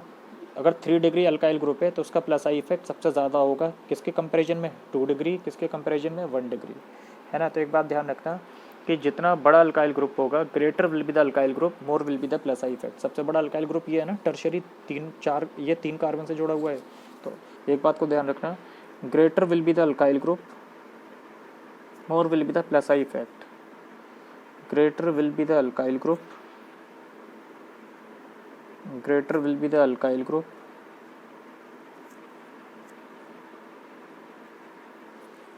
more will be plus I effect. Plus I effect उतना ही क्या होगा, ज़्यादा होगा। जैसे मान लो इसमें कंपेयर करना पड़ जाए CH3 CH2 CH3 CH2 CH2 CH3, है ना। देखो ये तो मिथाइल वाला है ना, ये वाला कार्बन बाकी किसी कार्बन से कनेक्टेड नहीं है, तो ये तो कौन सा है, मिथाइल वाला। डिग्री निकाल लेते हैं, ये वाला कार्बन इस एक कार्बन से कनेक्टेड है ना। इसको मतलब मैं ऐसे भी लिख सकता हूँ, हाइड्रोजन हाइड्रोजन और ऊपर एक CH3, बता देता हूँ डाउट ना आए। तो ये एक कार्बन से कनेक्टेड है, ये 1 डिग्री, ये भी इसी कार्बन से कनेक्टेड है सिर्फ, समझ रहे हो। इसको ऐसे लिख सकता हूँ ना, C, और इस पर 2 तो हाइड्रोजन लग रहे हैं और एक ये लग रहा है CH2 CH3, तो ये भी एक ही कार्बन से कनेक्टेड है सिर्फ इससे, तो ये भी क्या है, 1 डिग्री। ये तो तुम्हें पता है कि ये तो सबसे कम होगा इसका प्लस आई इफेक्ट, क्योंकि मैंने क्या लिखवाया है, जितनी ज़्यादा डिग्री होगी, यानी डिग्री मतलब उतनी बड़ा होगा, उतना ज़्यादा प्लस आई इफेक्ट। अब ये तो मिथाइल है, तो ये तो सबसे ही कम होगा, यानी ये तो सबसे ही नीचे आएगा, सही बात है, प्लस आई इफेक्ट इसका। इन दोनों में देखो, दोनों ही 1 डिग्री आ गए सर, अब कैसे कंपेयर करें, सिंपल सी बात है, नंबर ऑफ कार्बन कहाँ ज़्यादा है, कार्बन एटम्स, यहाँ पे 2 हैं, यहाँ पे 3 है, तो वाली बात ऐसे भी सोच सकते हो, ग्रेटर विल बी, तो ये प्रोपाइल ग्रुप है, ये प्रोपाइल है, ये इथाइल है, तो कौन सा ज़्यादा बड़ा अल्काइल ग्रुप होता है? प्रोपाइल। तो जितना ज़्यादा बड़ा अल्काइल ग्रुप होगा, डिग्री के अलावा ऐसे भी बड़े होने का मतलब ये भी अल्काइल ग्रुप के, ठीक है, उतना ही ज़्यादा क्या होगा? प्लस आई इफेक्ट होगा, है ना। ब्यूटाइल होता तो उसका सबसे ज़्यादा हो जाता, ठीक है। तो एक फाइनल ऑर्डर लिखवा देता हूँ मैं माइनस आई ग्रुप्स का, है ना, जो हेल्प करेगा, जो मतलब जनरली सोर्स में मिल जाता है लिखा हुआ। तो सबसे ज़्यादा बच्चों ओ माइनस का होता है, क्या होता है? प्लस आई इफेक्ट, ठीक है। उसके बाद आता है C double bond O minus का, है ना। अब तुम सोचोगे सर आपने ऊपर तो ये भी ग्रुप्स करवाए थे, इसमें तो सबसे ज़्यादा कार्बन का रहा था। ऐसे तो बहुत ग्रुप हो सकते हैं, मैं एक जनरल सीरीज जो ज़्यादा यूज़ होती है ना, वो लिखवा देता हूँ। उसके बाद आता है, इसके बाद 3 डिग्री अल्काइल हैलाइड, अल्काइल का 3 डिग्री का, है ना। अब ये कार्बन 3 CH3 ग्रुप से कनेक्टेड है, यानी 3 कार्बन से, तो ये 3 डिग्री है, तो उसके बाद 3 डिग्री बताया था, ये सबसे बड़ा अल्काइल ग्रुप है 3 डिग्री, तो इसका सबसे ज़्यादा होगा। उसके बाद 2 डिग्री वाले, 2 डिग्री वाले का आएगा। उसके बाद किसका आएगा बच्चों? 1 डिग्री वाले का आएगा। और सबसे लास्ट में कौन आ जाएगा? सबसे लास्ट में आ जाएगा मिथाइल। समझ रहे हो? तो ये बच्चों ऑर्डर होता है प्लस आई इफेक्ट का, है ना। जितना ज़्यादा बड़ा अल्काइल ग्रुप होगा उसका प्लस आई इफेक्ट ज़्यादा होगा, और ओ माइनस का सबसे ज़्यादा होगा। समझ रहे हो? एक इंटरेस्टिंग कॉन्सेप्ट और है इसमें, उसको भी देख लेते हैं। एक इंटरेस्टिंग कॉन्सेप्ट और है ना। ज़रा इसमें कंपेयर करने को आ जाए प्लस आई इफेक्ट। CH3 की जगह CH3, CD3, डी मतलब ड्यूटेरियम, और CT3। तुम्हें ये तो पता है कि अच्छा सर ये तो वो अल्काइल ग्रुप है, तो ये अल्काइल ग्रुप है सबके सब, बस यहाँ हाइड्रोजन की जगह ड्यूटेरियम, यहाँ ट्रीटियम, तो सर ये प्लस आई इफेक्ट दिखाएंगे। सवाल ये कि इसमें सबसे स्ट्रॉन्ग प्लस आई इफेक्ट किसका होगा, है ना। अब ये देख लेते हैं कि यहाँ कौन सा वाला कार्बन पे सबसे ज़्यादा इलेक्ट्रॉन्स होंगे। जिस कार्बन में सबसे ज़्यादा इलेक्ट्रॉन डेंसिटी हो जाएगी वो उतनी ही ज़्यादा इलेक्ट्रॉन्स देना चाहेगा, और जैसे ही इलेक्ट्रॉन देना चाहेगा तो इलेक्ट्रॉन रिलीजिंग बन जाएगा, और उतना ही ज़्यादा प्लस आई इफेक्ट होगा, है ना। तो ज़रा एक बात ध्यान रखना, मैं बॉन्ड लेंथ का ऑर्डर लिखवा रहा हूँ पहले, है ना, ये आगे भी हेल्पफुल रहेगा। लिखवा देता हूँ बॉन्ड लेंथ का order: carbon hydrogen, carbon deuterium, carbon tritium. तो ध्यान रखना, कार्बन हाइड्रोजन का जो बॉन्ड लेंथ होती है वो सबसे ज़्यादा होती है, उसके बाद कार्बन ड्यूटेरियम की आती है, उसके बाद कार्बन ट्रीटियम की आती है। ये बॉन्ड लेंथ का ऑर्डर है। तो सबसे ज़्यादा बॉन्ड लेंथ बच्चों किसकी होगी? कार्बन और ये हाइड्रोजन के बीच में। तो यहाँ पे जो कार्बन के साथ 3 हाइड्रोजन लगे हुए हैं, तो ये वाले कार्बन और हाइड्रोजन के बीच में दूरी ज़्यादा होगी, क्योंकि बॉन्ड लेंथ ज़्यादा है, सबसे हाईएस्ट है इन दोनों के मुकाबले। अगर बॉन्ड लेंथ ज़्यादा हो गई तो कार्बन और इस हाइड्रोजन के बीच में जो बॉन्डेड पेयर ऑफ इलेक्ट्रॉन्स हैं, ज़रा देखो क्या लिख रहा हूँ, अलग से समझा देता हूँ उसको।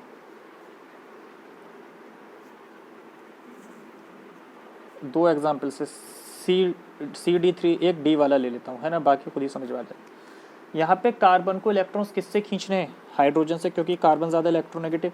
और यहाँ पे कार्बन को इलेक्ट्रॉन्स किससे खींचने हैं? ड्यूटेरियम से। लेकिन ये वाला बॉन्ड ज़्यादा बड़ा है, बॉन्ड लेंथ का ऑर्डर लिखा हुआ है, तो कार्बन यहाँ पे इलेक्ट्रॉन्स मुश्किल से खींच पाएगा, और यहाँ पे इलेक्ट्रॉन्स आसानी से खींच लेगा, क्योंकि ये बॉन्ड लेंथ इससे छोटी है। तो अगर यहाँ पे इलेक्ट्रॉन्स आसानी से खींच लेगा कार्बन, तो यहाँ पे कार्बन पे ज़्यादा इलेक्ट्रॉन्स आसानी से आ जाएंगे, और उतना ही ज़्यादा ये इलेक्ट्रॉन रिलीजिंग बन जाएगा। तो इस वजह से CD3 का प्लस आई इफेक्ट ज़्यादा होता है CH3 से, और CT3 का सबसे हाईएस्ट होता है। तो प्लस आई इफेक्ट का जो ऑर्डर रहेगा ना, वो बॉन्ड लेंथ के ऑर्डर के रिवर्स होगा। अगर सिर्फ रटना है तो ऐसे याद रख सकते हो, है ना। बाकी मैंने कॉन्सेप्ट बता दिया, ठीक है। कॉन्सेप्ट से पढ़ने का मज़ा अलग है ना, याद लंबा रहता है और भूलने के चांसेस कम रहते हैं। सिर्फ रटोगे तो भूलोगे, है ना। तो मैंने ये रीज़न बता दिया है ना, क्योंकि यहाँ पे कार्बन ट्रीटियम के केस में और ज़्यादा छोटी बॉन्ड लेंथ होगी, तो यहाँ पे तो और अच्छे से इलेक्ट्रॉन्स खींच लेगा कार्बन, तो इलेक्ट्रॉन ज़्यादा हो जाएंगे कार्बन पे, और उतना ही ज़्यादा वो इलेक्ट्रॉन्स को रिलीज़ करना चाहेगा चेन की तरफ, है ना, जिससे प्लस आई इफेक्ट ज़्यादा बढ़ जाएगा। अब हम सीखते हैं एप्लीकेशंस ऑफ इंडक्टिव इफेक्ट, है ना। अगला टॉपिक है हमारा एप्लीकेशंस ऑफ इंडक्टिव इफेक्ट, ठीक है। एप्लीकेशंस ऑफ इंडक्टिव इफेक्ट, है ना। तो ध्यान रखना, कंबाइंड में बाद में एक साथ पढ़ाऊंगा, है ना, कंबाइंड में बाद में एक साथ पढ़ाऊंगा। अभी मैं बता देता हूँ, इंडक्टिव इफेक्ट दो चीज़ों में हमारी हेल्प करेगा। पहला क्या है? Comparing stability of intermediates. हम रिएक्शन में जो इंटरमीडिएट्स बनते हैं उनकी स्टेबिलिटी कंपेयर कर पाएंगे इंडक्टिव इफेक्ट की हेल्प से। Comparing stability of intermediates. Intermediates क्या होते हैं? इंटरमीडिएट्स वो स्पीशीज़ होती हैं या वो कंपाउंड या वो मॉलिक्यूल्स होते हैं जो किसी भी रिएक्शन के दौरान रिएक्टेंट और प्रोडक्ट के बीच में बनते हैं। यानी पहले रिएक्टेंट इंटरमीडिएट बनता है, फिर वो इंटरमीडिएट प्रोडक्ट में बदल जाता है, ठीक है, तो उसको इंटरमीडिएट बोलते हैं। तो एक तो इंडक्टिव इफेक्ट की हेल्प से हम इंटरमीडिएट्स की स्टेबिलिटी कंपेयर कर सकते हैं। दूसरा हम क्या कर सकते हैं? Comparison of acid base strength. हम एसिड बेस स्ट्रेंथ को भी कंपेयर कर सकते हैं। Comparison of acid base strength, ठीक है। तो बच्चों ये दो काम हैं जो हम कर सकते हैं, ठीक है। किसकी हेल्प से? इंडक्टिव इफेक्ट की हेल्प से, है ना। तो सबसे पहले हम देख लेते हैं ज़रा इंटरमीडिएट्स होते क्या हैं, है ना। सबसे पहले हम ये पढ़ते हैं पहला वाला पार्ट, स्टेबिलिटी ऑफ इंटरमीडिएट्स को कंपेयर करना, है ना। तो ज़रा मैं पहले इंटरमीडिएट्स की डेफिनेशन लिखवा देता हूँ, है ना। पूरी ऑर्गेनिक केमिस्ट्री में अगले आने वाले चैप्टर्स जो होंगे वो इन्हीं इंटरमीडिएट्स पे बेस्ड होंगे। ये नहीं आते तो फिर कुछ हो ही नहीं सकता, है ना। हर लेक्चर एक दूसरे से चेंज होता है ना। तो इंटरमीडिएट्स क्या होते हैं? अभी जैसे मैंने बताया था, वो पार्टिकल जो रिएक्शन के दौरान बनते हैं और फिर जब प्रोडक्ट में बदल जाता है रिएक्टेंट तो वो डिस्ट्रॉय हो जाते हैं, है ना। तो लिख लो इंटरमीडिएट्स क्या होते हैं। दोज पार्टिकल्स, नाम सुना होगा, कार्बोकैटायंस, कार्बोनाइंस, फ्री रेडिकल्स, ये सब, ठीक है। Those particles which are formed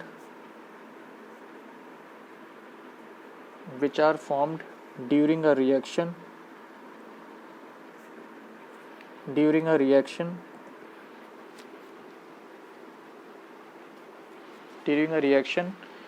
and destroyed before formation, और बनने से पहले डिस्ट्रॉय हो जाते हैं, and destroyed before formation of product, है ना। प्रोडक्ट के बनने से पहले ही वो ख़त्म हो जाते हैं, यानी वो रिएक्शन को बस रिएक्शन के पाथ के दौरान बनते हैं, है ना। And destroyed before the formation of product, before formation of product, है ना, बिफोर फॉर्मेशन ऑफ प्रोडक्ट। पूरी ऑर्गेनिक केमिस्ट्री में 6 इंटरमीडिएट्स होते हैं बेटा, है ना।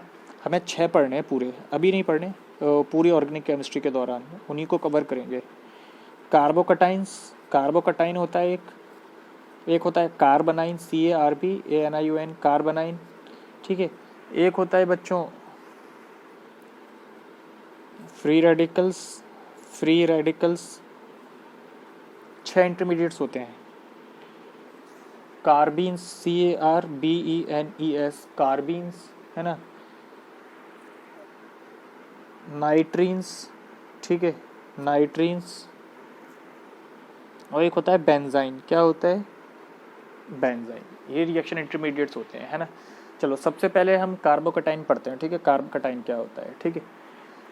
तो हम बच्चों पहले देख लेते हैं कि हमारा कार्बोकटाइन क्या होता है ना, ठीक है। सबसे पहला जो रिएक्शन इंटरमीडिएट है वो क्या था बच्चों?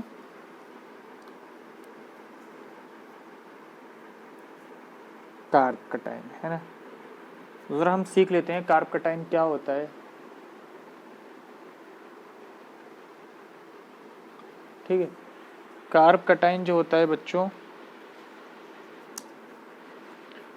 ऐसा रिएक्शन इंटरमीडिएट होता है जिसमें कार्बन 3 तो सिग्मा बॉन्ड बना रखे होते हैं कार्बन ने कुछ ग्रुप से, यानी ऐसा कार्बन हम बोलेंगे, ऐसे एक मॉलिक्यूल को कार्बोकटाइन बोलेंगे जिसमें किसी कार्बन के तो 3 तो सिग्मा बॉन्ड बना रखे हो उस मॉलिक्यूल में, किसी भी कार्बन ने, किसी भी एक कार्बन ने। तो एक एक्स ग्रुप, एक वाई ग्रुप, एक जेड ग्रुप, 3 सिग्मा बॉन्ड हो गए। और उस कार्बन की एक ऑर्बिटल पूरी एम्प्टी हो, कार्बन की एक ऑर्बिटल, एक पी ऑर्बिटल पूरी क्या हो, एम्प्टी हो। ये मैं कार्बन की पी ऑर्बिटल दिखा रहा हूँ, जो हम ऐसे दिखा देते हैं ना, तो ये वही है, ठीक है। एक कार्बन देखो 3 तो सिग्मा बॉन्ड है, तो कार्बन के इलेक्ट्रॉन्स काउंट करो, 1 2 3 4 5 6, टोटल कितने इलेक्ट्रॉन्स आ रहे हैं कार्बन में? 6। 2 इलेक्ट्रॉन्स की कमी है, तो इसी वजह से मैं बोल रहा हूँ इलेक्ट्रॉन्स की कमी है। इलेक्ट्रॉन्स की कमी होने का मतलब एक ऑर्बिटल क्या रहती है, पी ऑर्बिटल एम्प्टी रहती है। तो इलेक्ट्रॉन्स की कमी होने की वजह से, एम्प्टी होने की वजह से इस कार्बन पे कैसा चार्ज आता है? प्लस चार्ज आता है। तो ऐसा मॉलिक्यूल जहाँ भी तुम्हें दिखे, जहाँ भी ऑर्गेनिक केमिस्ट्री में जहाँ भी किसी कार्बन पे प्लस चार्ज आ जाए, इसका मतलब उस पर 2 इलेक्ट्रॉन्स की कमी है, इसका मतलब वो क्या है? एक कार्बोकटाइन है। तो कार्बोकटाइन का जनरल जो ढांचा होता है, जो स्ट्रक्चर होता है, वो ये होता है। कार्बोकटाइन में 3 सिग्मा बॉन्ड्स होते हैं और एक ऑर्बिटल पूरी एम्प्टी होती है, जिसकी वजह से इलेक्ट्रॉन्स ना होने की वजह से उस कार्बन पे प्लस चार्ज आता है। अब कुछ कैरेक्टरिस्टिक्स होती हैं कार्बोकैटायंस की, जल्दी जल्दी बता देता हूँ। कितने सिग्मा बॉन्ड्स, 1 2 3। तो हाइब्रिडाइजेशन बच्चों क्या हो गई, sp2। sp2 पे शेप क्या होती है, याद करो, chemical bonding trigonal planar. Shape क्या होती है, ट्राइगोनल प्लेनर। कैसा चार्ज आ रहा है कार्बन पे, पॉजिटिव चार्ज, ठीक है। कितने इलेक्ट्रॉन्स हैं आउटर मोस्ट शेल में, 1 2 3 4 5 6, 2 की कमी है, तो 6 electrons in outermost shell, in outer shell, ऐसे लिख लो, 6 electrons in outer shell. Electron excess में, ये इलेक्ट्रॉन्स की कमी है, इलेक्ट्रॉन्स की कमी है, तो क्या लिखूंगा, ये इलेक्ट्रॉन डेफिशिएंट है। ये क्या है, इलेक्ट्रॉन डेफिशिएंट है। ऑक्टेट कंप्लीट है या इनकम्प्लीट है, इनकम्प्लीट है, तो ऑक्टेट इनकम्प्लीट, ऑक्टेट इनकम्प्लीट, ठीक है। इलेक्ट्रोफाइल, इलेक्ट्रोफाइल्स क्या होते हैं ये हम आगे पढ़ेंगे, अभी ध्यान रख लो। इलेक्ट्रोफाइल्स ऐसे कंपाउंड्स, ऐसे ग्रुप्स जहाँ पे इलेक्ट्रॉन्स की कमी होती है, तो यहाँ पे इलेक्ट्रॉन्स की कमी है, तो ये क्या है, इलेक्ट्रोफाइल, जो इलेक्ट्रॉन्स को लेना चाहते हैं। जब इलेक्ट्रॉन्स की कमी है तो इलेक्ट्रॉन गेन करना चाहेगा ना ये, तो इनको क्या बोलते हैं, इलेक्ट्रोफाइल्स। और इलेक्ट्रोफाइल है तो ये लुईस एसिड भी होगा। लुईस एसिड किस वजह से, ऐसे एसिड्स या ऐसे कंपाउंड्स जो एक लोन पेयर ऑफ इलेक्ट्रॉन्स को, एक लोन पेयर ऑफ इलेक्ट्रॉन का मतलब क्या हो गया, 2 इलेक्ट्रॉन, एक पेयर में 2 इलेक्ट्रॉन होते हैं, तो ऐसा कंपाउंड या ऐसा मॉलिक्यूल जो 1 लोन पेयर ऑफ इलेक्ट्रॉन्स को गेन कर सकता हो, यहाँ पे 2 इलेक्ट्रॉन्स आ सकते हैं ना, तो मतलब 1 इलेक्ट्रॉन पेयर, उनको लुईस एसिड बोलते हैं। तो ये लुईस एसिड भी है, इलेक्ट्रोफाइल भी और लुईस एसिड भी है। नंबर ऑफ अनपेयर्ड इलेक्ट्रॉन्स कितने हैं, सारे इलेक्ट्रॉन्स पेयर्ड हैं, यहाँ पे 2 इलेक्ट्रॉन, यहाँ पे 2 इलेक्ट्रॉन, 2, तो सब इलेक्ट्रॉन्स का पेयर बन रहा है। तो ऐसे कंपाउंड जहाँ पे सारे इलेक्ट्रॉन्स पेयर्ड होते हैं उनको बोलते हैं डायामैग्नेटिक। क्या बोलते हैं, डायामैग्नेटिक। तो बच्चों ये कुछ प्रॉपर्टीज़ मैंने आपको बता दी कार्बोकैटायन की, किसकी, कार्बोकैटायन की, ठीक है। अब मैं आपको 2 बातें लिखवा देता हूँ, जो अब हम क्या करेंगे, हम इंडक्टिव इफेक्ट की हेल्प से कार्बोकैटायन की स्टेबिलिटी पता लगा सकते हैं। यही तो पॉइंट था, comparison of stability of intermediates. तो ज़रा बातें ध्यान रख लो, कैसे पता लगा सकते हैं, बस ये बातें ध्यान रख लो कि स्टेबिलिटी ऑफ कार्बोकैटायन, कार्बोकैटायन को CC करके लिख देता हूँ, carbocation is directly proportional to plus I effect. Plus I effect के डायरेक्टली प्रोपोर्शनल होती है, और inversely proportional to minus I effect. बस इतनी सी बात ध्यान रखनी है, सारे सवाल सॉल्व हो जाएंगे। क्या बात हो गई कि अगर प्लस किसी मॉलिक्यूल के अंदर प्लस आई इफेक्ट है, यानी किसी कार्बोकैटायन के पास कोई प्लस आई इफेक्ट वाला ग्रुप लगा हुआ है, तो वो कार्बोकैटायन की स्टेबिलिटी को बढ़ाएगा, डायरेक्टली प्रोपोर्शनल है। और इसको कैसे बोल सकता हूँ कि अगर किसी कार्बोकैटायन के पास माइनस आई इफेक्ट वाला ग्रुप लगा हुआ है, तो इन्वर्सली प्रोपोर्शनल है स्टेबिलिटी, तो वो स्टेबिलिटी कार्बोकैटायन की घटाएगा। तो क्या बोल सकता हूँ कि प्लस आई इफेक्ट से स्टेबिलिटी बढ़ती है, माइनस आई इफेक्ट से स्टेबिलिटी घटती है। अच्छा, किसी दो कार्बोकैटायन की स्टेबिलिटी कंपेयर कर रहा हूँ और दोनों में ही प्लस आई इफेक्ट वाला ग्रुप लग रहा है, तो कैसे कंपेयर करोगे, सिंपल सी बात है, जिसका प्लस आई इफेक्ट ज़्यादा होगा वो ज़्यादा स्टेबल। अच्छा, 2 कार्बोकैटायन है और दोनों में ही माइनस आई इफेक्ट वाला ग्रुप लग रहा है, तो माइनस आई इफेक्ट तो कार्बोकैटायन की स्टेबिलिटी को घटाता है, तो वहाँ क्या होगा, जिसका ज़्यादा स्ट्रॉन्ग माइनस आई इफेक्ट होगा, अगर दोनों ही माइनस आई इफेक्ट शो कर रहे हैं, 2 कार्बोकैटाइन्स हैं जिसमें माइनस आई इफेक्ट वाले ग्रुप लगे हुए हैं, और सवाल ये है कि मोस्ट स्टेबल कौन सा है इसमें से कार्बोकैटाइन, तो सिंपल सी बात है, तुम्हें पता है कि माइनस आई इफेक्ट तो कार्बोकैटाइन की स्टेबिलिटी को घटाता है, तो जितना ज़्यादा माइनस आई इफेक्ट होगा उतनी ज़्यादा कम स्टेबिलिटी होगी कार्बोकैटाइन की, तो वहाँ पे वो वाला कार्बोकैटाइन ज़्यादा स्टेबल हो जाएगा जिसका माइनस आई इफेक्ट क्या है, कम है, जिसका माइनस आई इफेक्ट क्या है, कम है। समझ रहे हो क्यों, क्योंकि ये वो ग्रुप है जो कार्बोकैटाइन की स्टेबिलिटी को घटाता है, ये वो इफेक्ट है। तो मैं तो ये चाहूँगा ये इफेक्ट कम से कम लगे ताकि कार्बोकैटाइन ज़्यादा स्टेबल रहे, ज़्यादा होगा तो कम होगा, और माइनस आई इफेक्ट कम होगा तो स्टेबिलिटी ज़्यादा होगी। तो वो ग्रुप्स जिनका माइनस आई इफेक्ट कम होगा उनकी स्टेबिलिटी ज़्यादा हो जाएगी, और वो ग्रुप जिनका प्लस आई इफेक्ट ज़्यादा होगा उनकी स्टेबिलिटी ज़्यादा हो जाएगी, क्योंकि यहाँ पे डायरेक्टली प्रोपोर्शनल है। समझ में आ रही है बात, ठीक है। अब कुछ क्वेश्चंस कर लेते हैं कार्बोकैटाइन की स्टेबिलिटी पे, और फिर इस लेक्चर को हम टर्मिनेट करते हैं, ठीक है। फिर अगले लेक्चर में हम फ्री रेडिकल्स की स्टेबिलिटी देखेंगे, ठीक है। तो क्वेश्चन देखो, क्वेश्चन 1 है ना, CH3 CH2 प्लस, कार्बोकैटाइन है, कार्बन पे प्लस चार्ज है, ठीक है। CH3 CH3, सबसे पहला एडवाइस मेरा क्या रहेगा, जब भी कार्बोकैटाइन्स की स्टेबिलिटी कंपेयर करने का सवाल हो, सबसे पहले कार्बोकैटाइन की डिग्री पहचानो, जितनी ज़्यादा डिग्री उतना ज़्यादा स्टेबल, सबसे पहले तो हर बार यही करता है, ये मेरा एडवाइस है कार्बोकैटाइन्स की स्टेबिलिटी कंपेयर करने के लिए, है ना। बाद में देखना प्लस आई और माइनस आई, सबसे पहले डिग्री देख लो, जितनी ज़्यादा डिग्री उतना ज़्यादा स्टेबल कार्बोकैटाइन। कैसे देखोगे कार्बोकैटाइन की स्टेबिलिटी, जिस कार्बन पे प्लस चार्ज आ रहा है वो बाकी कितने कार्बन से कनेक्टेड है वो उसकी डिग्री हो जाएगी। जिस कार्बन पे प्लस चार्ज आ रहा है वो एक ही कार्बन से कनेक्टेड है तो ये 1 डिग्री कार्बोकटाइन, ये 2 कार्बन से कनेक्टेड है ये 2 डिग्री, और ये वाला कार्बोकटाइन जिस पे प्लस चार्ज है वो 3 कार्बन से कनेक्टेड है 3 डिग्री। तो एक बात ध्यान रखो, सबसे पहले डिग्री से ही आंसर देना, जितनी ज़्यादा डिग्री उतना ज़्यादा स्टेबल कार्बोकटाइन। कार्बोकटाइन की स्टेबिलिटी पे सबसे पहले यही देख लेना। अभी फिलहाल के लिए ये कॉन्सेप्ट बता रहा हूँ, है ना, बाद में तो मैं बताऊंगा 8 फैक्टर्स होते हैं जो कार्बोकटाइन की स्टेबिलिटी को इफेक्ट करते हैं। तो जितनी ज़्यादा डिग्री, सबसे पहले डिग्री कंपेयर कर लो, उतना ज़्यादा स्टेबल कार्बोकटाइन। ठीक है, अगला क्वेश्चन देखो, CH2F, ठीक है, CH2CHCl, ठीक है, CH2CHBr, ठीक है, ठीक है। वो कार्बन जिससे प्लस चार्ज है वो कितने कार्बन से कनेक्टेड है, एक ही कार्बन से। ये भी 1 डिग्री, ये भी 1 डिग्री, और देखो ये भी 1 डिग्री, डिग्री तो सेम आ गई। अब देखो प्लस आई इफेक्ट और माइनस आई इफेक्ट। ये जो ग्रुप लगा हुआ है फ्लोरीन, ये कैसा इफेक्ट है, माइनस आई। ये भी कैसा है, माइनस आई। ब्रोमीन चेक करो माइनस आई में, ये भी कैसा है, माइनस आई। और माइनस आई इफेक्ट की तो स्टेबिलिटी इन्वर्सली प्रोपोर्शनल होती है, यानी जितना वीक माइनस आई होगा स्टेबिलिटी इतनी ज़्यादा होगी। देखो सबसे वीक माइनस आई इसका होता है ब्रोमीन का, तो ये वाला कार्बोकटाइन सबसे ज़्यादा स्टेबल हो जाएगा क्योंकि सभी माइनस आई इफेक्ट वाले हैं, सभी माइनस आई इफेक्ट वाले ग्रुप हैं। समझ रहे हो? तो ऐसे सॉल्व करेंगे। क्वेश्चन नंबर 3 देखो,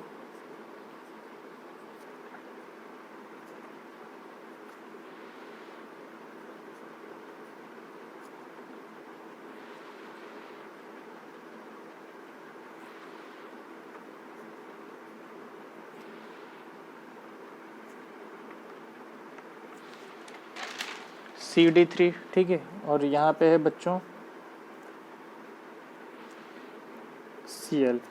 जिस कार्बन पे प्लस चार्ज है कितने कार्बन से कनेक्टेड है, एक यहाँ 2 डिग्री, ये भी 2 डिग्री, ये भी 2 डिग्री, ये भी 2 डिग्री। डिग्री कॉमन है, नहीं पता लगा सकते। ग्रुप देखो, F लगा हुआ है, माइनस आई, CH3 प्लस आई, CD3 प्लस आई, Cl माइनस आई। तो प्लस आई वाले तो स्टेबिलिटी बढ़ाते हैं, तो ये दोनों से ज़्यादा स्टेबल होंगे इन दोनों से। तो सही बात है क्योंकि यहाँ पे माइनस आई इफेक्ट लग रहा है। अब इन दोनों में सबसे स्ट्रॉन्ग प्लस आई किसका होता है, बताया था, बॉन्ड लेंथ कम होने की वजह से इसका, है ना, चेक कर सकते हो एक सवाल में, CD3।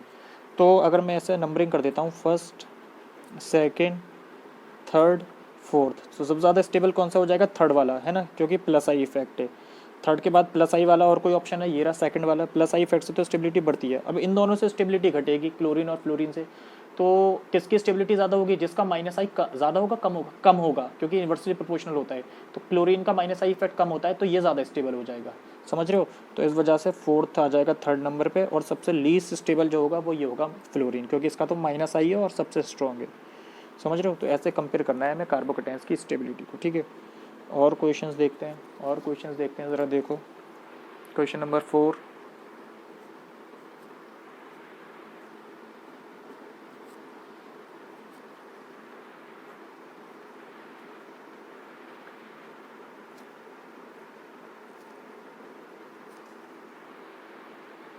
इन दोनों में देखो, जिस कार्बन पे प्लस चार्ज है वो इधर भी कार्बन से 2 डिग्री, ये भी 2 डिग्री। यहाँ पे तीनों अल्काइल ग्रुप हैं, CH3 CH3 CH3, तो ये भी प्लस आई, ये भी प्लस आई, ये भी प्लस आई। यहाँ पे 2 फ्लोरीन है, माइनस आई, एक अल्काइल ग्रुप है जो प्लस आई दिखाता है, मतलब ये CH3 लगा हुआ है। तो प्लस आई इफेक्ट वाले ग्रुप यहाँ ज़्यादा है, तो इसकी स्टेबिलिटी ज़्यादा होगी क्योंकि प्लस आई इफेक्ट स्टेबिलिटी को बढ़ाते हैं, डायरेक्टली प्रोपोर्शनल है। ठीक है, ये हो जाएगा क्वेश्चन। क्वेश्चन नंबर 5 देखो,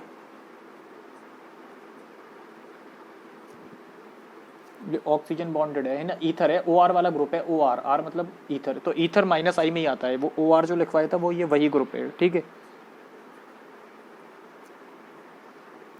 ये भी 2 डिग्री, ये भी 2 डिग्री, डिग्री से पता लगा नहीं सकते, ईथर OR, है ना, दोनों तरफ से आ रहे हैं। तो ये दिखाता है माइनस आई, और यहाँ पे CH3 ग्रुप लगा हुआ है, अल्काइल ग्रुप, ये दिखाता है प्लस आई। तो प्लस आई स्टेबिलिटी को बढ़ाते हैं, तो ये वाला प्लस आई इफेक्ट, बस ग्रुप पहचाना है, तो ये कार्बोकटाइन की स्टेबिलिटी को बढ़ाएगा, इसकी स्टेबिलिटी कम हो जाएगी। ठीक है, और क्वेश्चन देखते हैं।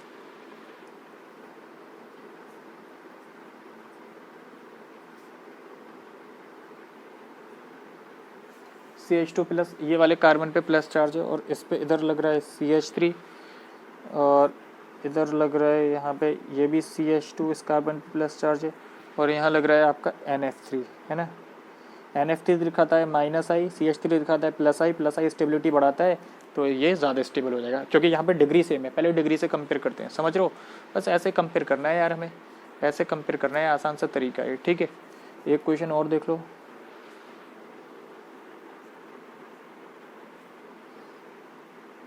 ये जिस पे प्लस चार्ज है, इधर से कार्बन, इधर से कार्बन, इधर से कार्बन, 3 डिग्री कार्बोकटाइन, ये 2 डिग्री कार्बोकटाइन, और ये सबसे पहले डिग्री तो देखनी है, और ये सिर्फ 1 डिग्री कार्बोकटाइन, तो 3 डिग्री तो हमेशा ज़्यादा स्टेबल होता है 2 डिग्री से, समझ रहे हो। तो ऐसे हम कंपेयर कर सकते हैं कार्बोकटाइन्स की स्टेबिलिटी को, बहुत आसान सा तरीका है, ठीक है, बहुत आसान सा तरीका है ना। एक क्वेश्चन और देख लो, लास्ट क्वेश्चन है, बहुत अच्छा क्वेश्चन है ना।